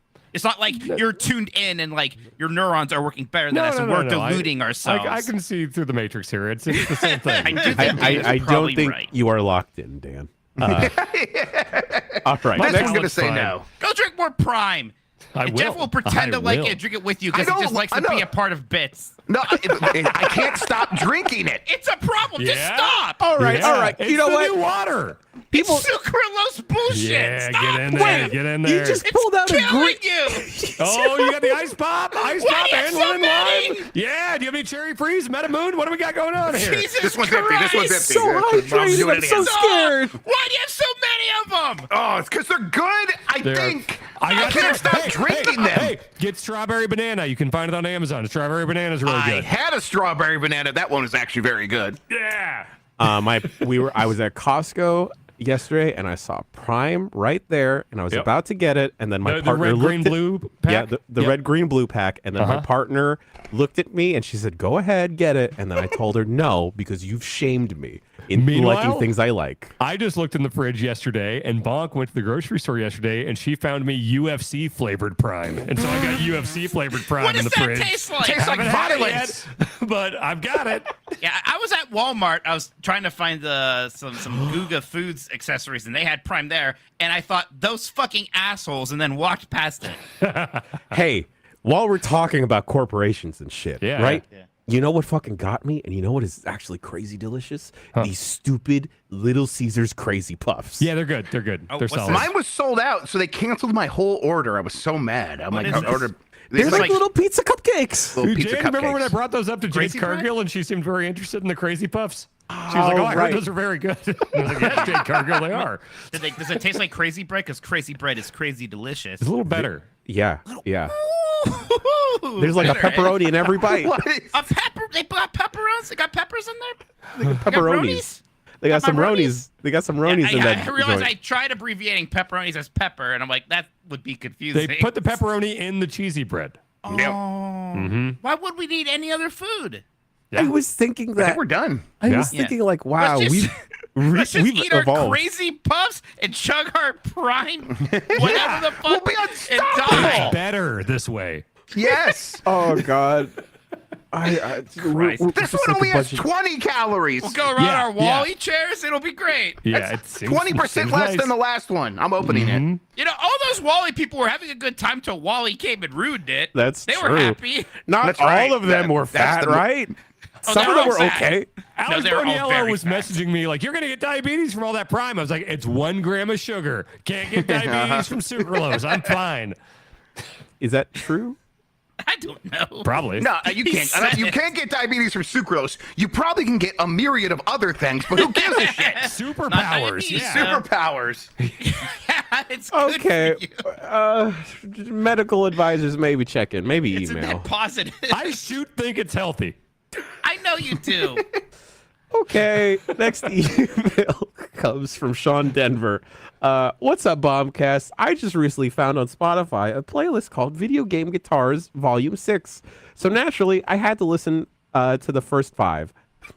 Got me wondering, what's your guys' favorite video game songs? Me personally, I listen to heavy metal, so I lean towards Doom, Metal Hellsinger, and Devil May Cry, anything that's got a heavy guitar riff. Thanks, Sean Denver, Colorado. Hey. Yahoo Mail. Search, organize, conquer. Hey, Jeff, remember when Spotify had GamesBeat/us make a playlist for them because they were launching that games channel. Oh my god, I forgot about that. I Yeah. wonder if that's still on there. I'm gonna look that up. Yeah, real find if the quick. GamesBeat playlist is there. Yeah, it was real weird. I think that picture was just a picture of you wearing a suit. Weird. Yeah, I don't think that playlist is on there anymore. Yeah, okay, weird. That Probably was just the Metal Gear theme. yeah. I tried to show you how good Time Scar was during Demo Derby, and you weren't having it. That's very good. Good Time Scar? Time Scar is the Chrono Cross song. Oh, is that the one I was narrating? Yeah, which was Okay. funny. I like all sorts of video game music. I'm very much into the Ridge Racer Type 4 soundtrack right now. It's great. Sure.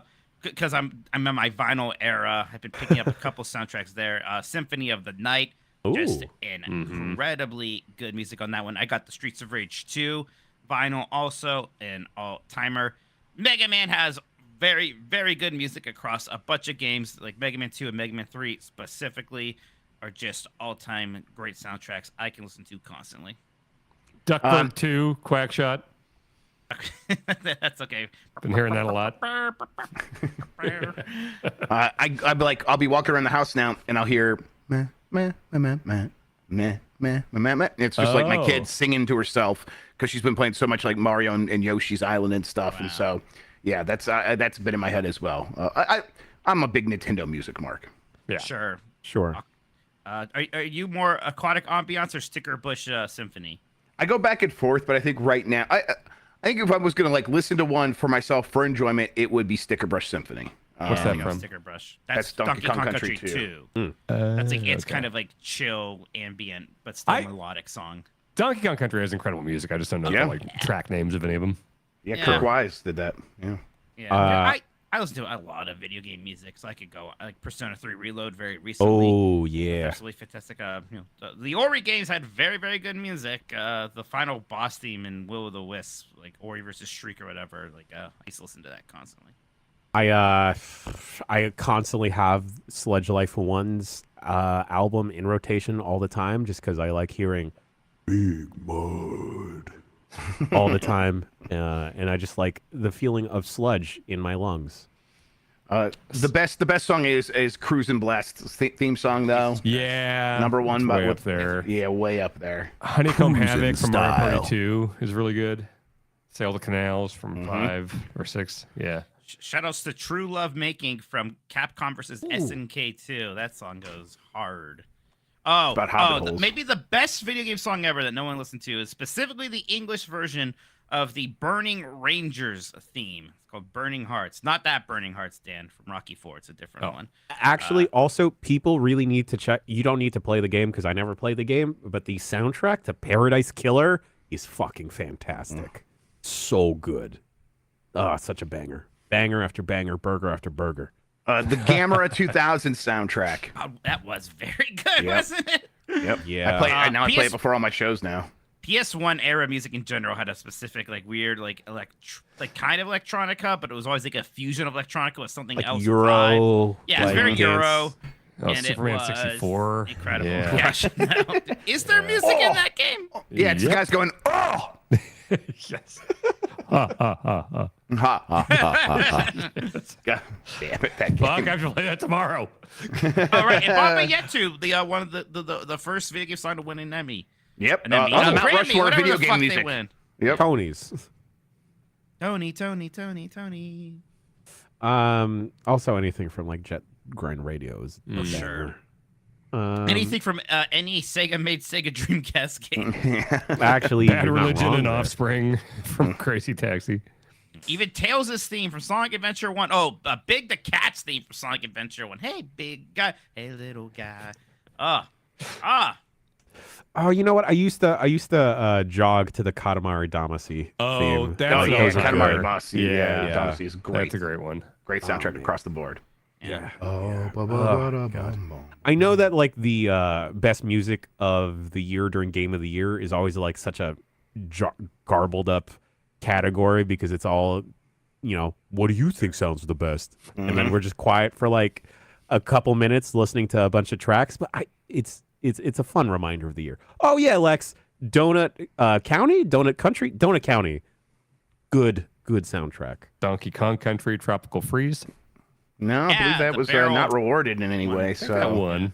yeah. Oh, no one's here to stop me this time. Bullet in the Blade from Resident Evil 4 was. I was very, going to very ask you about that, and then I forgot. Yeah, what was the name of that song? Yeah, Bullet. Yeah, Hey, oh. Final Fantasy X-2, bunch of great Oh. music.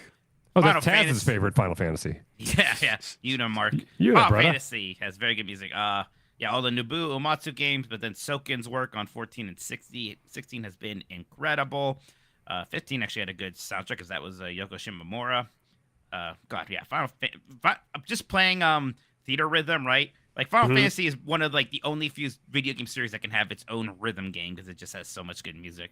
Yeah. Persona invented jazz. That was pretty cool. Yeah, that was nice of them to do. Yeah. Good for them. Good for them. All right. Final email of the show is another blind ranking. Fun. Thank you to Corey. Hello again. I'm back with another blind ranking list. This week's theme is close to your hearts. It's Giant Bomb Game of the Year games. All games on this list made it to the top 3 of some year's list. There are 6 this week, and I have provided what year and place each one received. You can keep that info secret if you don't want to influence decisions. If you keep enjoying these, I will happily keep sending them. Corey, film student at KU, Dan, or anyone here, I'll buy you a drink if you come to Lawrence. Yes, Gunnar Louise's. Dan, were you raising your hand? Do you know what this blind ranking is? Did you do No, this I last was week? just, I saw the KU thing and I was Okay. putting my arms up. Cool. Yeah. Okay, so don't look at any of the games, Dan. Yeah, don't look at the list. Oh shit, I already did. I've already forgot. So Yes, Wow, I figured okay, you would. cool, Yeah, no cool. worries. yeah. So Dan, we're gonna go 1 through 6 here. I'm gonna present these games, and you as a collective have to decide where it lands 1 through 6 without knowing the next game. So if we hear one and like, oh, that's number 1, we might be in trouble because then we might hear one later that we really wish was number 1, but that's But we can't do it. Yep. So You'll you're locked get in. it. I Yeah. think I remember too much. I'll leave this to Grub and Mitch. Okay. I did see them. Okay. All right. The first game here. Do you guys want me to tell you where it placed on the top 3 or top 10? It doesn't really matter to me. Yeah, I don't think it'll affect things. So yeah, go Okay. ahead. All right. First game, BioShock Infinite. Where did that rank? Number 3. It's pretty high, man. BioShock Infinite is so funny. That game got reevaluated immediately in a less favorable way. I mean, so it's 1 through 6 is what we're doing. 1 Yeah. through 6, 1 being the top. So the rest of these games are going to be in the top 3 for other years. I would just put this at 6. If we put it as, again, I don't think BioShock Infinite's a bad game. I don't think it's a but- bad game, but it's a game that like did not accomplish its ambitions and also has annoying story, shitty politics that I really don't like. Yeah, it's just the worst. It's a BioShock. cowardly game. Yeah, It's kind number of 6. a cowardly game. We'll put it Yeah. at 6. Okay. It is BioShock Infinite from number 3 in 2013 is number 6, In 2024, yeah. 2024. Next up, Control. Okay, Control's Okay. better than BioShock Infinite. I don't know if it's like that much better, Jeff. Yeah, I it's- want to go back to this though, pretty bad after It's beating it. it's online. quite a bit better. This was Quite a bit number better. 2 in 2019. I want to kind of put it around 3, Mike. I would be more comfortable at 4. You know what? I'm okay with that. Let's do 4 because I'm thinking like we have 4 games left and they're all again going to be top 3 games. Okay, let's go with 4. That's fine with me. All right. Control is at number 4. And to be clear, like at the time when I played Control, I'm like, this is a strong like 80 out of 100. Like I like the game a lot, but it's not one of my favorites. Oh yeah, well, we're thinking about it as we are right now, right? Yep. Yeah. Okay, Oh cool. yeah. Number 3, Bastion. I like Bastion. This is Supergiant's first game, right? Yes. Supergiant, Yep. Supermassive. I get a mix up. too. Supergiant. Yeah. Yeah. Yeah. I just every time I've tried to play Bastion, I've never fallen in love with it. I know a lot of people adore Bastion. So I'd be okay with it at 3, but I'll I kind think of 3's fine. Yeah, I think 3's good. okay. You okay? Yeah, 3's good. Bastion remains at number 3 because in 2011 it was also number 3. Okay then. All right, next one. This was number 1 in 2009. Uncharted 2: Among Thieves. The remaining slots is 1, 2, and 5.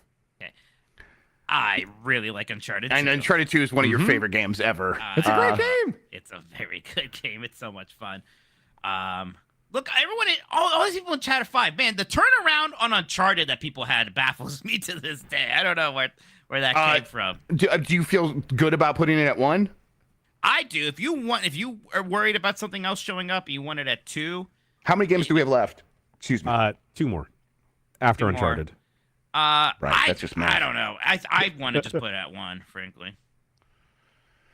Yeah, let's put it at 1 because I bet the other 2 games. I feel good about that. So we'll have 2 and 5 left. 2 and 5, yeah. 2 and 5. Okay. Number 1, locking it in. Yes. Yep. God, so good. All right. We should do these for a whole BCR. Yeah, totally. I like that. I think you picked the right number 1. All right.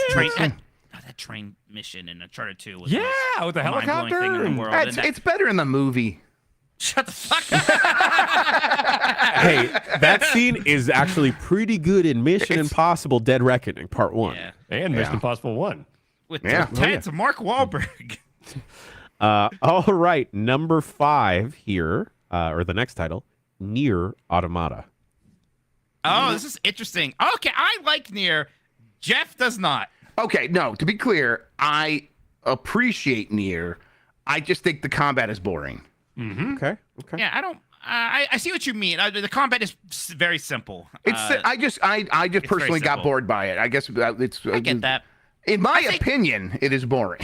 I do think 5 is probably fine for it, to be honest. It's a very good game. I'm not feeling bad about not being number 1. I bet some people chat are, but let's put it at 5. But for music, Nier Automata, ooh, that song, those songs in that game are very incredible. good soundtrack, very good aesthetics. Yeah, lot to like in Nier Automata. All right. I think this winds up working out because the final choice that is automatically at number 2 Scary. is Tetris Effect. Oh, Yeah. cool. Oh my Yeah, I'll gosh. take that. This might You just did be a good job. You did a really good job. This might Yeah. just be how I would have ranked these games. Yep. I feel like chat's gonna be mad, but this is probably just No. how I would have actually ranked these games. Same. I might Same. have put Nier above Control if I had some power there. Read the finalized list to me, please. All right. Starting from the bottom, number 6, Bioshock Infinite. Number 5, Nier Automata. Number 4, Control. Number 3, Bastion. Number 2, Tetris Effect. Number 1, Uncharted 2, Among Thieves. Yeah, I guess I personally would have put Nier at like 3 and pushed those other 2 down. I would have put bit, but that's Control it. much higher. And I kinda would have put pushed everything Nier else down. last, but other than that, yeah. Yeah. I think I would have switched Control and Bastion. Yeah, I definitely would have done that, yes. Yeah. All right, cool. Corey, I love doing these blind rankings. These are very fun. I think we could stretch a whole podcast to take care of this if we wanted to do like a top 10 or something. Yeah, and again, there's that TikTok filter that just does this for you that gives you random games, so we could just do that. Yeah, that would be fun. Oh, man. Like, where would you put GTA 5 or whatever? All right, folks. Shouts out to Corey. Shouts out to y'all at home. We got a lot of stuff popping off this week and a lot of great stuff from last week as well. If you missed last week's Dump Truck with Chef Reactions, please go back and listen to that. Yes. Fucking all-timer of an episode. Incredible Shouts out to stuff. Chef. You talk about someone that fits right in, right away, Yeah. and was fully comfortable giving us shit deservedly. It was fantastic. Everything I wanted it to be. Also, the WrestleMania tailgate video dropped last week. Dan and I did an anthropological study on the city of brotherly love and found out what tailgating was all about. And let me tell Turns you, out Philly's pretty cool. Philly's pretty sick. Yeah. We're working on the WrestleMania video, which will include a bunch of big Philly-style hijinks, which I'm still dead set is a term. No one is going to tell me It's different. not. It's incredible that the one place you tracked it down to was a Cleveland bar that I've been to. a bunch No, of it's Big times. Willie style. That's where the phrase originated. Yeah. Yeah. A demo derby dropped yesterday. Go check that out as well. We also got a bunch of different stuff popping off. We did more content warning last week, as well as Grub starting a Fallout New Vegas playthrough. We'll inject a bunch of mods into that and see what pops off. Dump Truck this week. More Fallout New Vegas tomorrow, right, Grub? That's right. Yeah, I'll be playing it tomorrow. Also, we got Blake Club popping off potentially. Dan, do you think the last episode? Honestly, I don't think so. Yeah, this looks From gonna be hearing Grubb describe the guide for it be like a lot of paragraphs. Way for more one than any of the level, other chapters. By on a lot. hard mode. It's Also, Grub, yeah. Grub and I got brutalized in the comments for helping you too much, and like I don't agree, but like I gotta listen to the people a bit. So I don't think I can help. You tomorrow. Well, then I guess we're doing Superman for the rest of our lives because if there's Well, a have bunch fun, of I steps, guess. Sounds good to I'm me. not gonna remember shit. So. I think that's what they want. I mean, I'm That's the sorry. like, curse. I love helping my friends, but the people seem to not Mike, like it. you know what I just sent Grubb. Yeah. Oh, yeah, Grub. We have picked your game. We have sent the items. So you'll be careful. Make sure your wife knows to not just open stuff and tell you. It's very important. We're very excited about Grubb's game. That's true. And I want him to get to it. Look, I personally am like, I don't find it all that entertaining for Dan to just be wandering around aimlessly. Like I want him to get to the bullshitted struggle. But look, it wasn't just like one or two people. All these people were mad. Like, all right, fine, then I won't help. I I'm won't not help him mad out. I at didn't all. read those comments, Mike. I'm gonna help anyhow. I don't You give a can You shit. don't know I'm those people, not. Mike. You don't know those people. You know me, and I'm happy about it. You're making me happy. I like it. Forget those people. What's funny is I hung a picture of Dan, the picture that I won from PAX East. I hung that up right above my trash cans, and now every single time I throw something away, I see Dan's face. A signed 8x10. It's incredible. Also this week, another episode of Voicemail Dump Truck. We're going to be doing a Thursday grab bag, UPF-esque stream on Thursday, checking out a bunch of things. And on Friday, the UPF, Tam and Lucy are going to be joining us. We might be playing Fallout 76. Who knows? We're gonna kind of play it by ear there, but that seems likely. Also, this week, BCR is returning. We're doing the flip-flop schedule in between Power Bombcast and BCR. And this week, we're going to be talking a lot about Stellar Blade. Yep. But folks, gentlemen, what did we learn today? We learned... Mike, shut the fuck up. I'm sorry, I thought you said the new format. Go ahead, tell us. We learned that Grubb and I are big fans of the Snyder Cut, at least the Justice League. We also learned that to Brood, all you got to do is press R1. You learned that Nikki is a sleeper agent for the game Boktai, so no one say Boktai or shine a light or any UV rays at Nikki, or else they'll get activated and want to fight vampires, or maybe do so. We learned that we can make friends and family at the Shire because nothing bad ever happens there. We learned that rappers love taking quack shots at one John Drake, and that maybe all of hip-hop hates John Drake, but we at Giant Bomb love John Drake. No, don't say things that you don't speak for everyone. We also learned, finally, the most important lesson, that maybe lightning can strike twice, and that Mike Minotti can have a funny joke 2 times in an episode. Folks, that does it for this week's episode of the Giant Bombcast. I've been Janet Shoa, he's been Jeff, he's been Dan, he's been Mike, and you at home have been doing great. Make sure to floss your teeth, because it turns out that shit adds up, y'all. Get rid of that plaque, and we'll see you next week when you come back for another episode of the Giant Bombcast. Clack shot sounds like back shots. It does. Shout out to my Hobbit holes. Listen to 90s Disney, Universal Ride Ranking. Do that. You bitch. Jesus Christ. Do you think you can share a water pick? Should you? No, you put those in your mouth. No, you shouldn't. You should. Yeah, All right. you clean it? It cleans itself. It's water. It's water. Yeah, it's shooting water through it. It's always Yeah, cleaning nothing can itself. grow in water. Yeah. Yeah, it's new water. All right, we'll see you Yeah. next week. Bye.